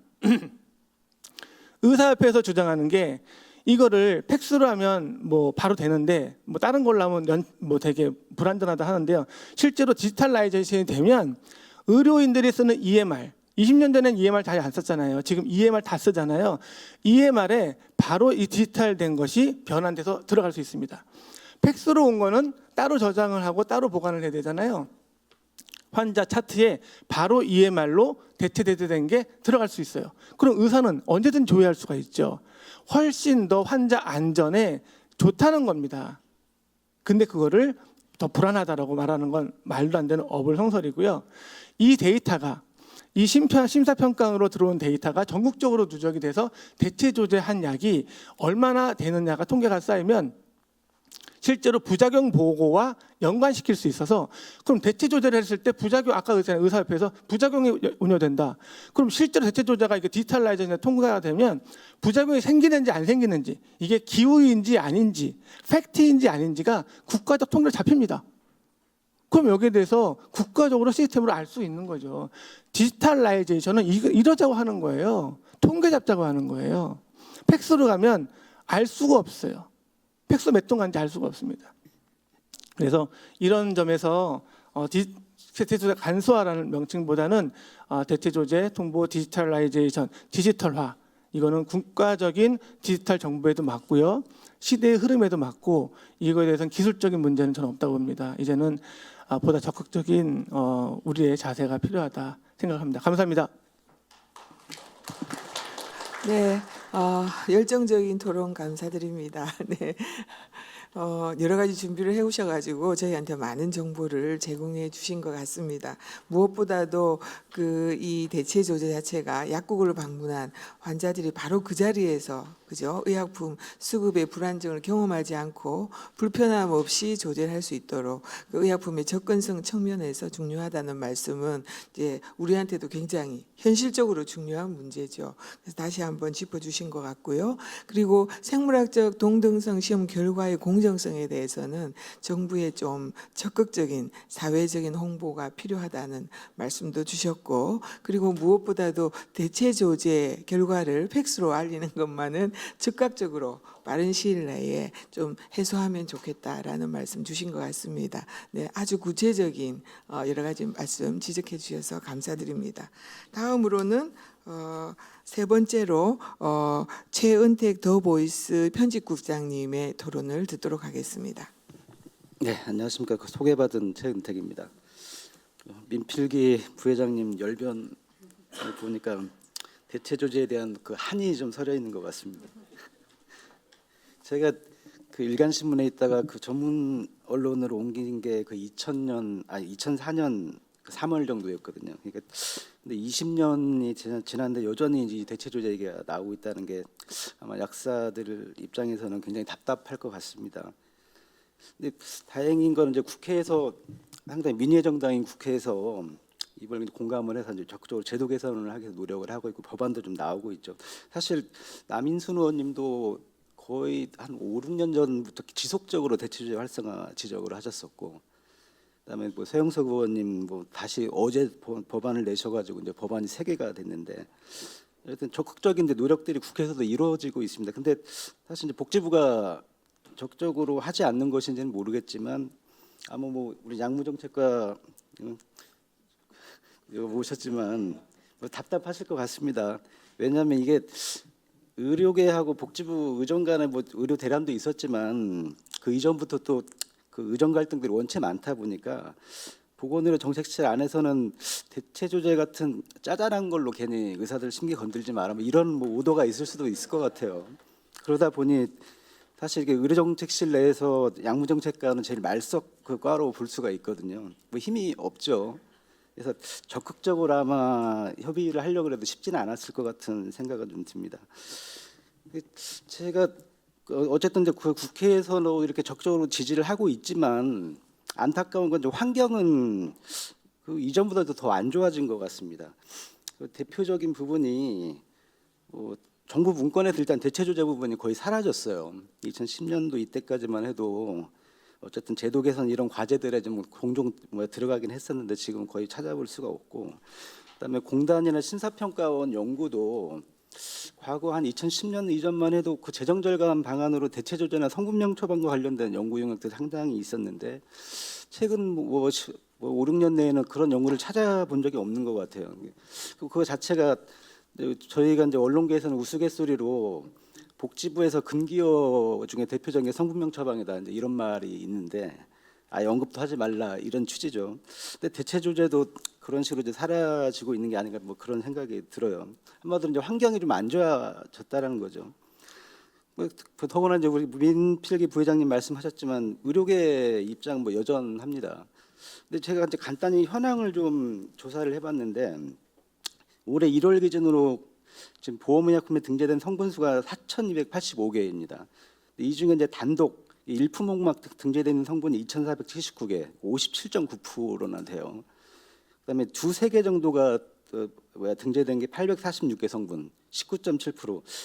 사실상 두세 개까지를 포함하면 대체 조제를 할 수 있는 성분이 별로 안 돼요. 이게 한마디로 의사들이 주도권을 갖고 있는 성분만 놓고 보면 한 77% 정도는 의사들이 여전히 약에 대한 주도권을 단독으로 갖고 있습니다. 약사가 대체 조제를 할 수가 없죠. 결국에는 대체 조제에 대한 이야기는 성분만 놓고 봤을 때는 그 23% 성분에 대한 이야기입니다. 근데 이거조차도 되게 헤쳐나가기가 되게 어려운 문제라는 것이죠. 근데 재밌는 거는 심사평가원이 과거에 그 약제급의 적정성 평가를 지금도 하고 있는데 과거에는 그 고가약 처방 비중이라고 하는 거를 항목에 넣었었습니다. 이게 뭐냐면 동일 성분 내에서 최고가 약을 처방한 비중 이거를 과거 이제 평가를 했었는데 이게 동일 성분의 약품 제도가 이제 도입이 되면서 그건 이제 평가 항목에서 빠지긴 했어요. 이제 의미가 없어졌기 때문에. 근데 어쨌든 그 당시에 평가했던 내용들을 보면 고가약 처방 비중이 전체적으로 봤을 때 20% 초중반이었습니다. 한마디로 제네릭을 거의 80% 의료기관들이 처방을 하고 있다는 얘기죠. 이게 고가약, 최고가약이 대체로 오리지널이라는 걸 전제로 했을 때 보면 어쨌든 의료기관은 20%대 초중반을 제네릭을 쓰고 있다. 특히 이제 동네 의원 클리닉은 그 고가약 처방 비중이 20%밖에 안 됐습니다. 한마디로 80%를 제네릭을 쓰고 있죠. 근데 재밌는 거는 의사들은 그렇게 제네릭을 많이 씀에도 불구하고 제네릭에 대해서 이제 불신을 여전히 하고 있다는 것이죠. 이게 자기들이 쓸 때는 문제가 없는데 제네릭 자체는 문제가 있다 이런 거예요. 근데 제가 이제 그 신현영 전 의원께서 그 의혹 대변인 하던 시절에 기자간담회 하면서 논쟁을 좀 했던 적이 있었는데 의사들의 일치된 그 발언은 내가 써봤더니 차이가 있더라. 뭐 이겁니다. 그러니까 경험에 비추어서 제네릭 간의 차이가 있어서 믿지 못하겠다. 그래서 내가 써본 제네릭을 처방할 수밖에 없다. 그게 이제 일치된 의견이었습니다. 이게 제가 그 아까 이제 민필기 부회장님 뭐 10월 14일 그 보도 얘기하셨었는데 그 저도 이제 비슷한 걸 갖고 왔는데 그게 이수진 의원님 그 약사법 개정안에 대한 그 정례 브리핑 입장 발표였습니다. 그 보면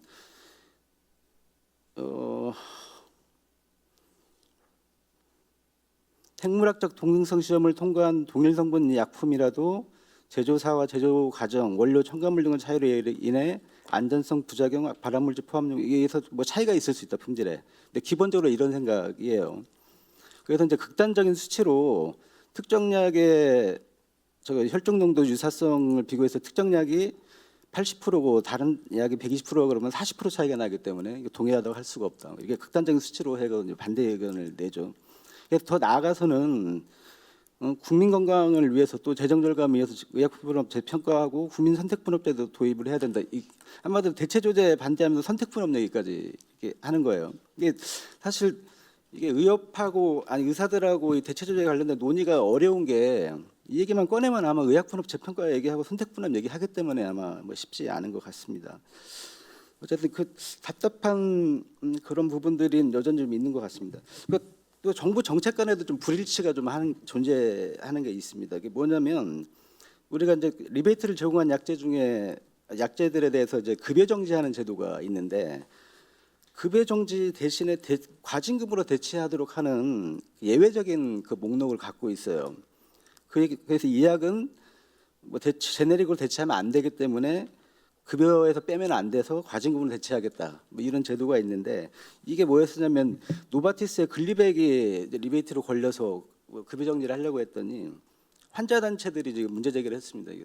환자가 제네릭을 쓰다가 이렇게 부작용 같은 게 노출될 수 있어서 위험하다. 그러니 이거는 급여 정지에서 빼달라 이렇게 했었고 논란 끝에 이제 그 정리를 해서 만든 게 환자 약물 변화에 민감하게 반응해 건강에 심각한 영향을 미칠 우려가 있는 약제, 주로 이제 항암제일 텐데 이런 약들은 과징금을 대체하겠다 이렇게 돼 있거든요. 근데 뭐냐면 식약처에서는 동등하다라고 허가를 내줬는데 복지부는 이게 리베이트 정책을 추구하면서 동등하지 않다라고 하는 걸 또 어쨌든 인정해주고 있는 이런 상황인 거죠. 이 제도 간에 뭐 이런 것도 있습니다. 근데 어쨌든 여기서 볼 수 있는 거는 아까 그 소비자 만족도 조사, 설문조사에서 제네릭에 대해서 지지가 굉장히 높은 것처럼 나왔지만 실제 환자 단체가 이렇게 문제 제기를 할 정도로 제네릭에 대한 불신은 여전히 있다라고 하는 것이죠.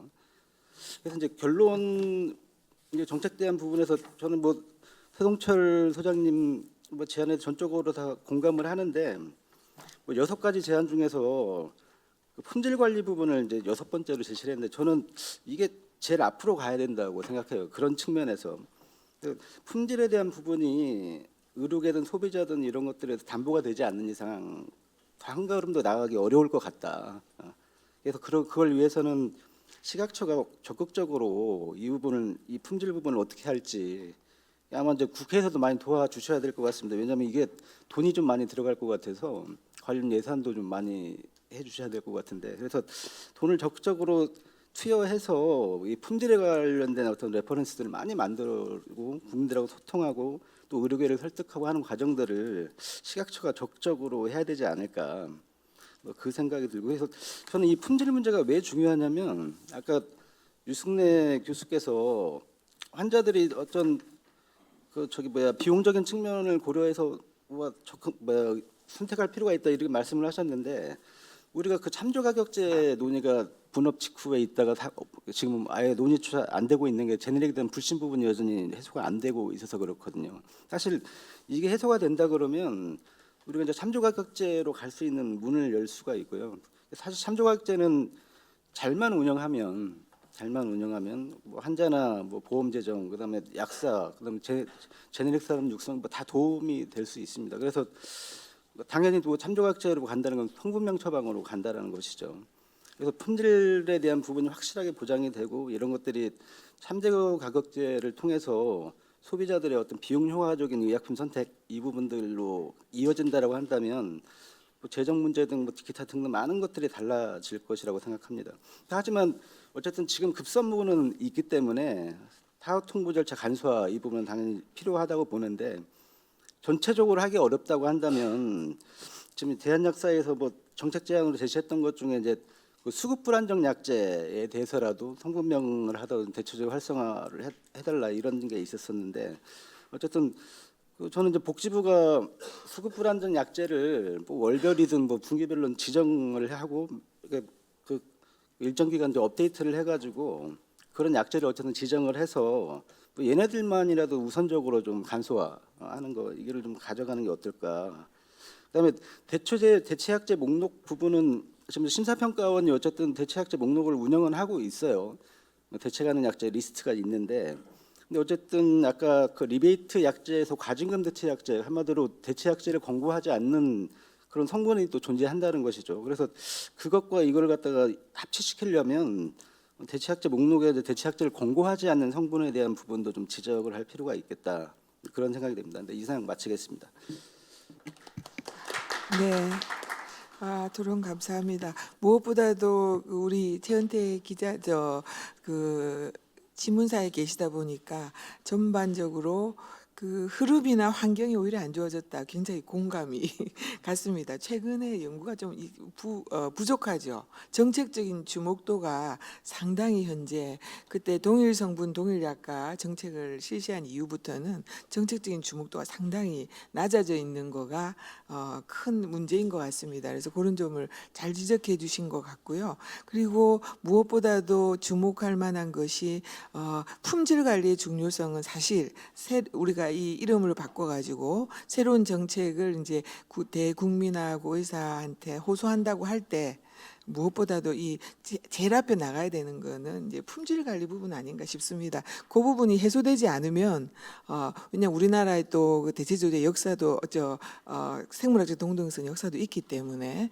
그리고 생동성 시험에 대한 오해도 여전히 존재하죠. 그 결과를 읽는 방식에 대한 오해도 여전히 존재합니다. 아까 80에서 120 이렇게 얘기하신 것처럼 그래서 그런 부분에 대해서 뭐 모든 전 사회적인 좀 홍보라든가 집중적인 그 불신 해소 정책이 좀 필요하다. 이런 점은 굉장히 의미심장하게 짚어주신 것 같습니다. 특히 써본 사람들이 경험에 근거해서 불신 가지고 있다. 이거 상당히 강력한 거거든요. 그래서 다른 과학적인 방법으로 그것을 좀 해소할 수 있는 방안이 나왔으면 좋겠습니다. 그리고 말미에 말씀하신 이 대체조제 활성화를 위해서 수급 불안정 약제부터 한번 해보자. 새로운 방식으로 팩스가 아닌 다른 방식으로 한번 해보자는 거는 굉장히 실효성 있는 의견이신 것 같습니다. 여러 가지 좋은 의견 주셔서 이제 감사합니다. 다음으로 네 번째는 녹색소비자연대 전국연합회 이사장이신 박일래 박사님의 토론을 듣도록 하겠습니다. 네, 안녕하십니까. 박인래입니다. 제가 오늘 이 토론회를 참석하면서 제가 이제 찾아보니까 의약분업이 2000년도에 시작이 됐다고 돼 있는데 제가 2000년도에 한참 열심히 일할 때였습니다. 그때 의사와 약사 두 집단의 엄청난 전쟁이 요즘 의료 이 사태와 거의 갔었다고 생각이 듭니다. 매일 저 아침마다 조찬회 뭐 간담회 이렇게 참석하고 했는데 그때 이 대체 이 소위 대체 조제에 대한 것도 굉장히 큰 핵심적인 거였는데 저희들이 볼 때에도 의사와 약사의 그냥 이해관계가 상당히 크다. 진짜 이게 소비자를 위한 게 뭐냐. 하여튼 그런 의심을 들었는데 지금 20하고도 이제 3, 4년 된 이 시점에서 우리나라는 의약분업이 시작되고 아까 1%밖에 대체 조제가 안 일어나고 선진국은 8, 90%가 된다 한다면 이분 분명히 우리 정책 당국이 이 이슈에 대해서는 관심도 없고 내팽겨 쳐놓은 게 아닌가 이런 생각을 하게 되고 또한 소비자도 역시 이 이슈에 대해서 더 적극적으로 이걸 대응하지 못했던 것이 우리의 또 문제가 아닌가 좀 이런 좀 생각이 들었습니다. 그래서 오늘의 이 발제를 들으면서 이 내용은 대체 조제의 활성화는 소비자의 안전과 또는 뭐 어떤 그 효과를 전제하면서 소비자에게 어떤 권익, 이익에 부합되는 정책이다 이렇게 좀 생각이 들었습니다. 그래서 오늘의 이 그 가장 핵심이 안전과 또 어떤 그 접근성, 투명성 이런 것들인데 이런 부분에서 더 소비자의 좀 이익이 부합되도록 조금 몇 가지 개선하고 보완된 점에서 좀 소비자 관점에서 저는 몇 가지 의견을 제시하는데 또 중복되는 부분도 있는 것 같습니다. 그래서 첫 번째가 이제 접근성과 이제 비용 절감 이 부분도 굉장히 중요한 이슈라고 보여집니다.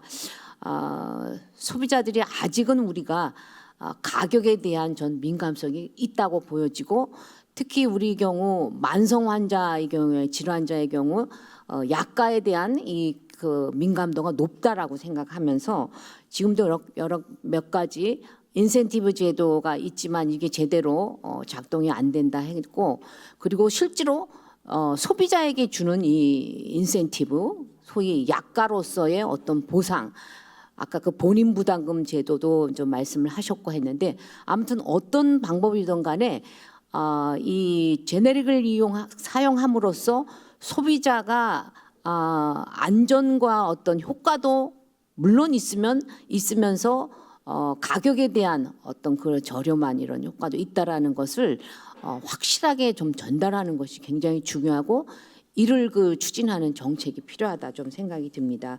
그리고 두 번째 아까 품질에 대한 그 말씀을 하셨는데 뭐 그 인식도 조사를 하니까 굉장히 다들 좋다 이런 그 데이터를 내놓긴 했지만 아까 그 최은택 선생님 말씀에 의하면 아직도 그것이 이제 우리가 잘못된 어떤 고정일 수도 저는 있다고 생각하는데 제네릭 이렇게하면 뭔가 아직도 품질이나 이런 안전 효과 이런 부분에서 아직은 좀 의심이 되는 이런 부분이 꽤 있다라고 보여지고 저는 이런 것들을 해소하려면 결국은 정책 당국에서 아까 지금 호주에 저러한 정확한 어떤 정보 제공을 공론화하는 것도 필요하고 또 이런 것들이 소비자의 어떤 인식을 바꾸려면 지속적으로 홍보나 교육 이런 것들이 뒤따라야만 된다고 보여집니다.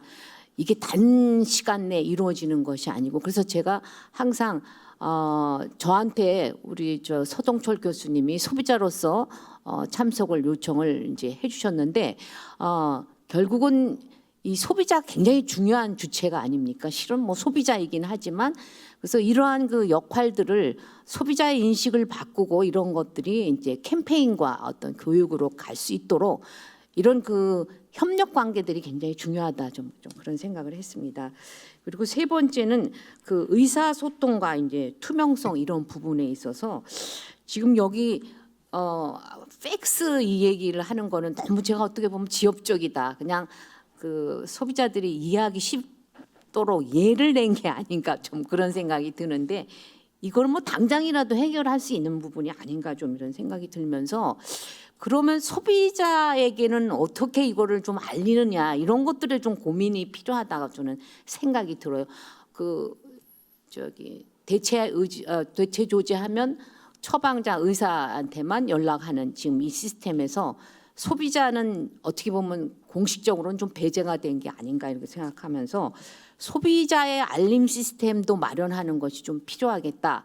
그리고 그때 그런 그 언어들을 그 소통하는 것들이 실은 그 소비자 친화적인 아까도 용어도 우리 대체 조제로부터 동일 성분제로 바꾸자. 이런데 동일 성분제 하면 무슨 얘기인지 좀 금방 이해가 되는데 대체 조제하면 이게 뭔지 이렇게 되거든요. 그러니까 일부러 이 의료계 의학계들은 소비자들을 모르도록 해갖고 그들 간에 무슨 이런 뭐가 있는 것처럼 이렇게 되는 게 이제 있지 않나 이렇게 좀 생각이 듭니다. 그래서 아무튼 소비자와의 이런 그 소통 이런 것도 중요하고 소비자가 그걸 통해서 선택할 수 있도록 도와주는 것들 필요하고 거기에서 이 부분에 있어서 이제 디지털을 얘기를 하는데 특히 지금 문제 고령자의 약품 소비가 많기 때문에 디지털에 약한 이런 고령자를 위한 어떤 그런 시스템은 무엇일까? 그대로 어떤 그 오프라인 시스템을 아날로그 시스템을 가져가는 것도 또한 그 필요한 게 아닌가. 하여튼 그런 점들을 좀 고민을 해주셨으면 좋겠습니다. 그리고 마지막으로는 어쨌든 지금 아까 1%밖에 안 되는 의약 분업이 시작된 지 벌써 24년이라는 이 시점에서 그리고 선진국에서 택도 없는 이런 것들을 이대로 될 것이 아니라 정말 이 그 핵심적인 정책으로 아까는 너무나 뭐 저기 소소한 거라서 관심이 없는 부분이다라고 최은택 선생님 지적을 했지만 정말 핵심적인 정책으로 채택을 해서 그리고 이것을 지속적으로 모니터링하면서 우리의 목표는 정말 우리도 80~90% 간다라고 한다면 거기에 따른 어떤 그 지속적인 전 피드백이 있어야 된다고 생각합니다. 그래서 그 소비자의 어떤 만족도에 대한 조사라든지 또 경제적인 절감 이런 것들에 대한 대체율 이런 것들도 정기적으로 아무튼 모니터링을 해서 소비자들에게도 알리고 사회화하고 하는 이런 메커니즘 마련이 필요하다 이렇게 생각이 듭니다. 그래서 아무튼 결론적으로는 이 대체 조제 활성화에 대한 정책 제안은 말씀하신 것처럼 공급 안정 또 비용 절감을 통해서 소비자에게 이익을 줄 수 있는 가능성이 이제 크다 이렇게 보고 이것을 성공하기 위해서는 의료 집단의 의사와 약사의 이것도 중요하지만 소비자의 참여가 참 중요하다. 소비자의 니드가 중요하다 이렇게 보여지면서 소비자와의 협업이 참 제가 요즘 뭐 협업이 중요하다 이렇게 보여집니다. 그래서 어떤 형태이든 간에 정책 기반자 또 의료 서비스 이런 제공자 또 이렇게 소비자 단체가 좀 이렇게 협치를 통해서 이 정책이 정말 발전 성공이라고 그럴까요? 뭐 하여튼 정착이 되는 이런 그 계기가 됐으면 하는 바람으로 토론을 대신하겠습니다. 이상입니다. 네, 감사합니다. 우리 박일래 이사장님의 그 토론 중에서는 특히 이 소비자의 이익이 되는 방향으로 정책을 입안하고 그리고 홍보와 교육에 있어서도 소비자 친화적인 측면으로 좀 쉽고 친화적인 용어를 사용해서 그 이해할 수 있는 정책의 호응도를 높일 수 있는 방향으로 하면 좋겠다는 말씀이 특히 이제 머리에 남습니다. 그리고 현재 그 우리가 대체 조제를 했을 때 소비자에게는 직접적으로 어떤 이익이 가는지 예를 들면 다른 약으로 바꿈으로 해서 본인 부담이 얼마나 절감되었다라든가 이런 것들도 정보의 한 형태로 구체적인 혜택을 알 수 있는 형식으로 이제 제공함으로 해서 소비자와의 협업이 이루어져서 정책이 발달하도록 하면 좋겠다는 말씀은 굉장히 저희가 새겨둘 만한 말씀이었던 것 같습니다. 다음으로는 보건복지부 남후희 약무정책과장님의 토론을 듣도록 하겠습니다. 네, 안녕하세요. 복지부 약무정책과장 남우희입니다. 오늘 제가 조금 목소리가 안 좋아서 죄송합니다. 여러 토론자분들이 너무 잘 섭외가 됐다는 생각이 듭니다. 각계의 다양한 의견들 제가 충분히 들을 수 있는 기회가 되는 것 같고 또 뭐 생각하지 못했던 부분까지 볼 수 있는 그런 자리인 것 같습니다. 제가 조금 인식을 달리하는 부분이 있는 건 저는 이제 지금 오히려 여건이 악화되지 않았다고 보고 여건이 이제 해야 될 때가 아닌가라는 생각을 합니다. 국회에서 제가 지금 대체 조제나 아니면 이제 의약품명, 성분명 처방이든 뭐 INN이든 이런 다양한 대체 조제와 관련된 의약품 접근성과 관련된 토론회를 지금 여러 차례 계속 이제 가고 있고 그리고 지난 국감에서라든지 아니면 국회 법안의 형태로 지금 이제 다양한 국회 차원에서든 정부 차원에서든 어떤 관심도가 높아지고 있는 상황이라고 저는 봅니다. 20년 의약분업 당시에는 아직 우리나라의 의약품의 어떤 동등성에 대해서 일단 안정화된 그런 신뢰 체계가 제도가 좀 갖춰지지 않았던 부분이 있다면 그게 또 많은 식약처의 많은 노력으로 인해서 지금 모든 전문의약품에 대해서 생동성 시험을 다 받도록 하는 등의 어떤 강화된 절차, 이제 강화된 체계가 갖추어졌고, 또 여건적으로 봤을 때 최근에 의약품 수급 불안이 어떤 그 수급 불안으로 인한 이제 그 대체 조치의 필요성이 환자나 약사나 의사들이 어떤 대체 조치에 대해서 처방된 약을 다른 것으로 바꾸는 것에 대한 어떤 심리적 거부감이 많이 낮아질 수 있었던 어떤 그런 또 계기라고 하면 좀 그렇지만 어떤 이 사안들이 발생하고 있는 것 같습니다. 그래서 실제 저희가 대체 조제율을 봤을 때 뭐 저가약 대체 조제는 뭐 이제 비율이 높지 않지만은 전체적으로 보면은 지금 대체 조제율이 한 8% 정도 이렇게 나오는 걸로 보입니다. 이게 과거에 비해서 수치가 많이 이제 항상 한 2~3% 정도의 수준을 유지하다가 최근에 올라가고 있는 게 이게 그 수급 불안이 어떤 하나의 요인이었던 것으로 저희는 보이고, 그 수급 불안으로 인해서 대체 조제를 하게 되었지만 결론적으로는 환자분들의 의약품 접근성이라든지 아니면 의학 치료에 크게 문제가 없음을 이제 경험으로서 저희가 겪을 수 있었고, 그럼에 따라서 이제 대체 조제에 대한 인식을 좀 더 바꿀 수 있는 지금 여건이 지금 또 되지 않았나. 예, 뭐 약무정책과는 힘이 없지만 예, 그런 생각을 하고 있습니다. 다만 제가 좀 한 가지 짚고 싶은 건 정부에서 목표를 삼을 때 뭐 지금의 7%, 8%를 7, 80%로 뭐 8, 90%로 가져간다, 이렇게 많이 하는 것이 저 대체 조제 정책의 목표는 아닙니다. 대체 조제는 어쨌든 의료계에서 의약품을 처방하고 의사가 처방을 하고 약사님들이 조제를 하는 그 일련의 과정에서 대체 조제라는 것이 필요한 상황이 왔을 때 그게 어떤 약사라든지 그 환자분들의 어떤 그 장애 요인이 있다면은 그 장애 요인을 낮춰주고, 그리고 뭐 제도 뭐 시스템적으로 뭐 불편함이 있다면 그걸 개선을 해서 그게 필요할 때 그 거부감 없이 그리고 원활히 진행되도록 하는 것이 정부의 목표이지, 의사의 처방을 뭐 8, 90%로 대체 조제를 한다, 이게 저희가 바람직한 뭐 미래로 생각하는 건 아닙니다. 그래서 약사님들이 어떤 의사의 처방에 대해서 환자 측면에서 봤을 때 비용적인 뭐 메리트가 있다든지 이런 제안을 통해서 뭐 약을 또 제네릭으로 바꾸는 것이 환자분들이 뭐 거부감을 가지지 않도록 뭐 그런 식의 형태인 거지, 어떤 목표치를 가지고 접근하는 제도는 아닌 것을 말씀드립니다. 그래서 저희가 지금 대체 조제 제도는 어차피 법으로 지금 하고 있는 제도인 거고, 그게 잘 될 수 있도록 한다, 그게 어떤 하나의 디지털라이제이션도 그 하나의 일환일 수도 있는 거고요. 예, 그렇게 그리고 뭐 항암제 같은 경우에는 인체 내에서 민감도가 굉장히 높기 때문에 이게 대체 조제에 좀 조심스러운 부분에 대해서는 의료계의 입장을 충분히 고려를 하고 있는 거고요. 그래서 어떤 이 갖춰진 제도가 잘 운영되도록 하는 것이 목표이다, 이런 말씀을 좀 하나 드리고 싶었습니다. 그리고 이제 정부에서 많은 노력을 이제 그 좀 해야지 되는 것에 대해서도 저희도 많이 공감을 하고 있고, 그래서 국감에서도 의원님들께서 많이 질의 주셨고 저희 장관님께서도 대체 조제에 대해서는 좀 어떤 정부 차원의 정책적인 그 관심이 높아져야 된다라는 취지의 말씀을 많이 하셨습니다.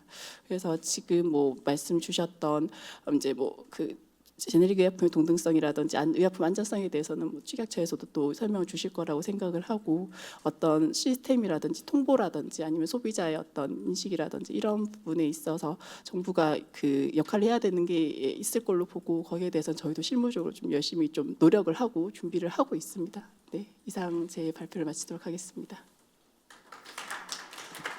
네, 감사합니다. 정책적 주목도도 높아지고 있고, 특히 수급 불안정에 대한 대처 방안으로 대체 조제가 좀 활성화될 수 있는 기반이 마련됐다는 말씀 주셔서 너무 저희가 반갑고, 그리고 약무정책과에 큰 네, 기여해 주시기를 이제 기대해 보겠습니다. 네, 마지막 토론은 식품의약품안전처의 홍정희 약효동등성 과장님께서 해주시겠습니다.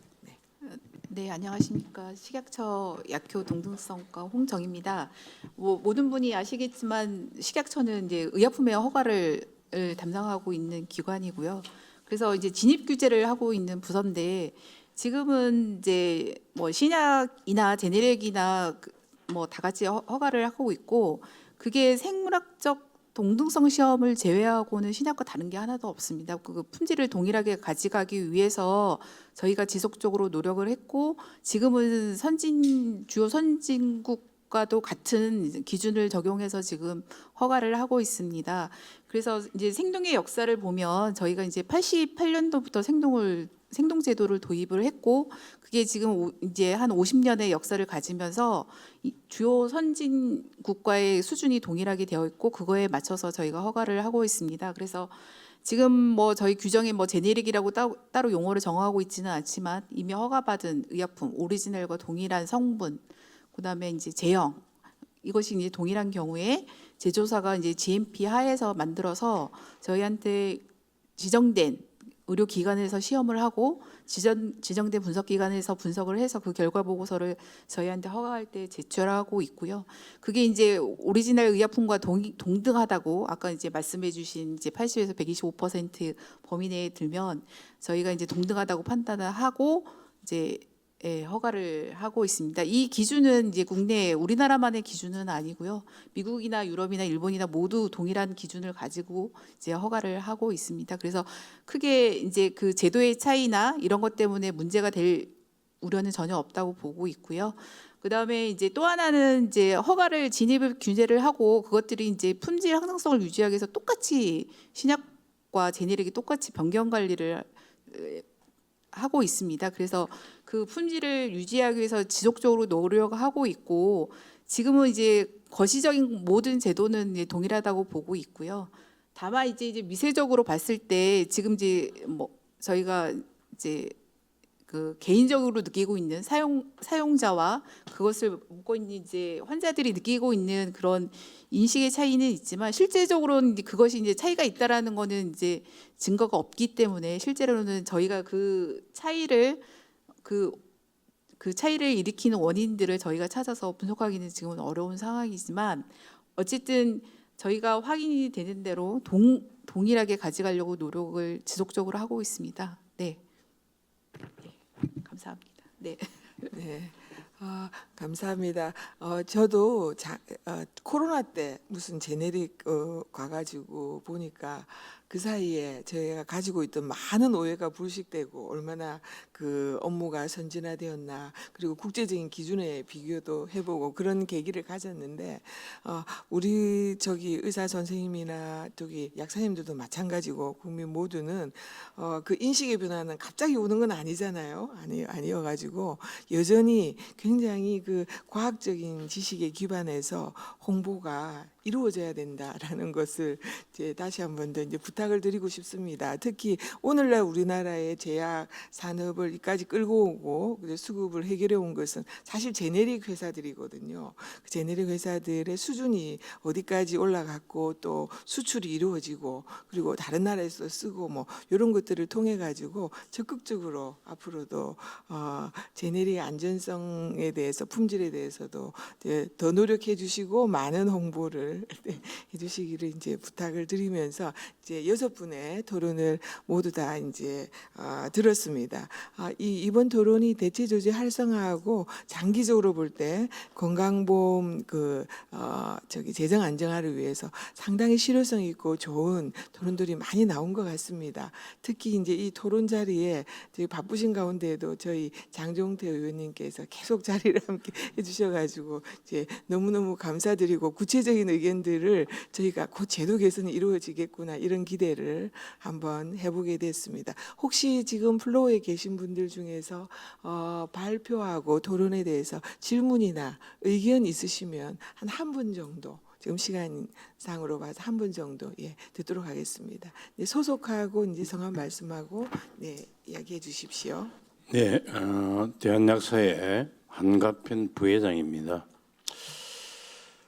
우리 발표자랑 오늘 토론에 참석하시면 너무 좋은 말씀들을 많이 하셨고 저희들 여러 토론회나 이런데 뭐 다녀보지만 항상 검토나 또 뭐 고려해보겠다 이런 정도에서 끝났는데 오늘은 상당히 무슨 시기가 무르익었다라든지 뭐 법제화가 되는데 기반이 마련됐다. 저는 참 이 얘기를 듣고 속이 참 후련하다는 생각입니다. 오늘 이제 우리 녹색 소비자 연대 우리 이사님께서 오셨는데 저희들 대한약사회나 우리 의사들이 참 정말 힘을 합쳐서 우리 또 여기 계시는 남우희 과장님이 절대로 힘이 없는 과가 아닙니다. 우리 의료정책실이 6과가 있지만은 물론 행정체계상을 보면은 제일 밑에 있습니다. 얼핏 보기엔 그렇지만은 우리 대한민국의 8만 약사님들의 어떤 그런 그 목줄을 지우고 있고 또 밥줄을 재고 있기 때문에 대단히 힘 있는 자리입니다. 그래서 오늘 제가 굉장히 그 우문일지 모르지만은 이 활성화라는 이 전자에 대체적 활성화의 전자에 혹시 법제화는 언제쯤 이루어질지 혹시 우리 남우희 과장님께서 이 자리에서 한 말씀 해주실지 뭐 절대 뭐 답은 안 해야 됩니다. 좋은 말씀 감사합니다.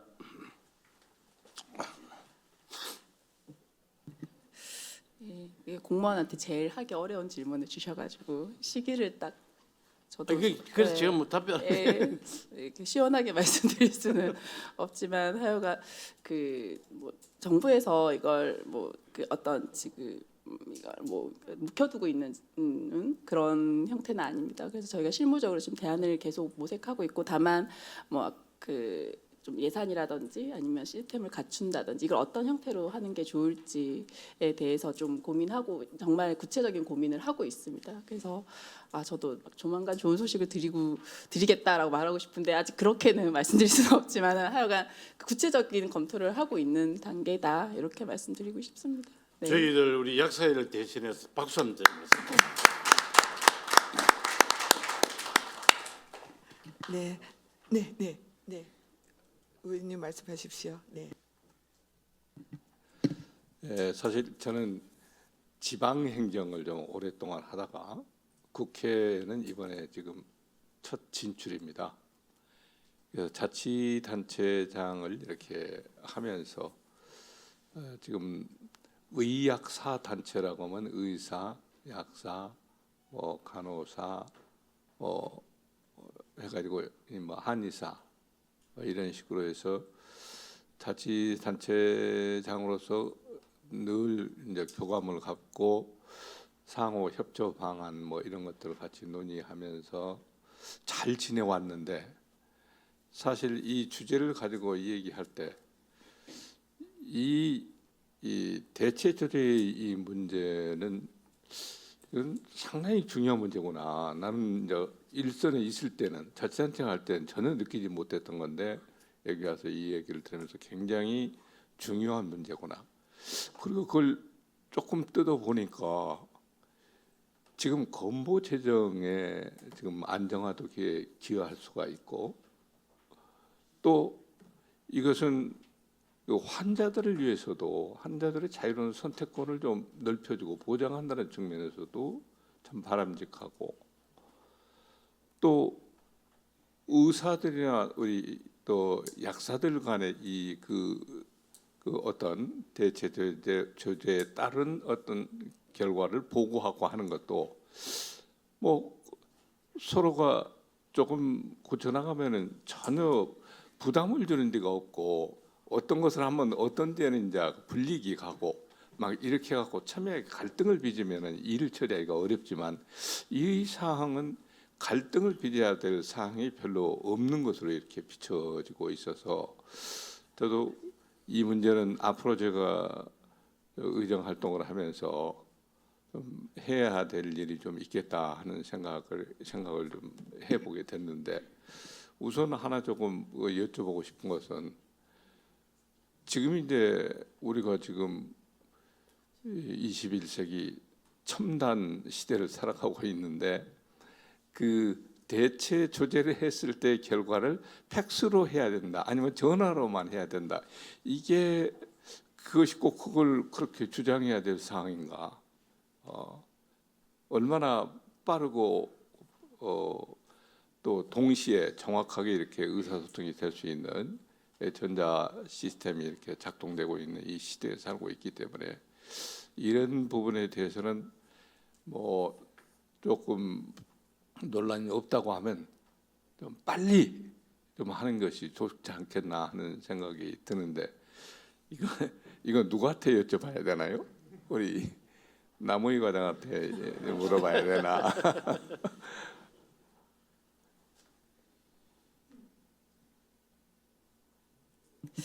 지금 통보 방식에 좀 불편함이 있다고 저희도 충분히 공감하고 있는 부분입니다. 뭐 전화나 팩스 같은 게 갖춰지기 꼭 갖춰줘야지 되는 상황인 거고, 그래서 저희가 뭐 이걸 목적으로 한 건 아니었지만은 얼마 전에 뭐 처방전 서식을 변경시켜서 이메일을 확보할 수 있도록 해서 이메일 통보도 가능하도록 이제 여건을 좀 바꾼 부분이 있습니다. 그리고 이게 저희가 가지고 있는 문제는 뭐 통보가 불편한 것도 있지만 이걸 현황을 잘 알아야지. 아까 임필 이사님께서도 말씀하셨지만 의사든 약사든 의사의 처방이 어떤 약으로 또 대체 조제가 됐다면 그것도 의사들이 잘 알고 있어야지 다음번 환자 치료에 계속 이제 활용할 수 있는 부분인데, 사실 전화 받거나 메일 못 열어보거나 뭐 팩스 뭐 또 누락되거나 하면은 의사들도 이걸 체계적으로 보기에 좀 어려운 부분이 있다고 그렇게 생각을 하고 있습니다. 그래서 이걸 뭔가 갖춰진 시스템으로서 또 통보하고 이거를 확인할 수 있고, 그래서 전체적인 현황을 이제 볼 수 있는 이제 체계적으로 관리가 될 수 있는 게 필요하다라고 저희도 생각을 하고 있고, 다만 아까 말씀드린 대로 약간 실무적으로 어떻게 구현을 하는 게 지금 현행 법에서 가능한 영역인지에 대해서 구체적으로 검토하고 있습니다, 의원님. 그래서 저희가 너무 늦지 않게 그렇게 추진하도록 그렇게 말씀드리겠습니다. 네.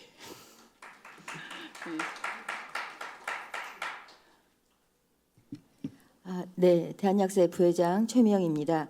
방금 우리 장종태 의원님의 잠깐 간단하게 덧붙여서 말씀을 드리자면은, 제가 이렇게 일선 의사 병원에서 듣기에, 이제 의원에서 의사가 하는 말 듣기에 사실은 팩스로 와도 잘 안 본답니다.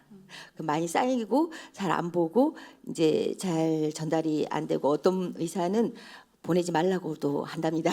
이제 그렇게 이제 물론 그게 이제 전체가 될 수는 없겠지만, 아까 민필기 부회장이 얘기했던 우리가 이제 디지털라이제이션을 하면, 그리고 EMR에 의사 EMR에 저장되게 하면 오히려 그 부분이 환자들에게 더 좋지 않은가. 이 부분에서 방금 우리 이제 남의 과장님이 얘기하셨듯이 어떻게 대체 조제되어 왔는가를 다 검토할 수 있고, 약사도 할 수 있고 의사도 할 수 있고 환자가 언제든지 의사하고 소통할 수 있지 않을까. 그런 점에 있어서 그 부분은 그렇게 되어야 할 것 같습니다. 네, 이상입니다. 네. 네, 감사합니다. 오늘 아주 국민 생활에 직접적인 관련이 되는 구체적인 사안을 가지고 좋은 발표와 참석하신 분들의 모든 좋은 토론으로 아주 의미 있는 진전이 있었던 그런 세미나가 이루어진 것 같습니다. 발표자와 토론자 모든 분들께 감사드리고, 특히 끝까지 자리하셔가지고 저희한테 힘을 실어주신 장종태 의원님께 특별히 감사의 말씀드리겠습니다. 다음 세미나에서는 여기 좀 제도가 진전이 돼서 이제 모니터링이 잘 되느냐, 이 사안을 가지고 다시 한번 세미나에서 뵙기를 기약하면서 오늘 여기에서 마무리하겠습니다. 여러분 대단히 감사합니다. 네.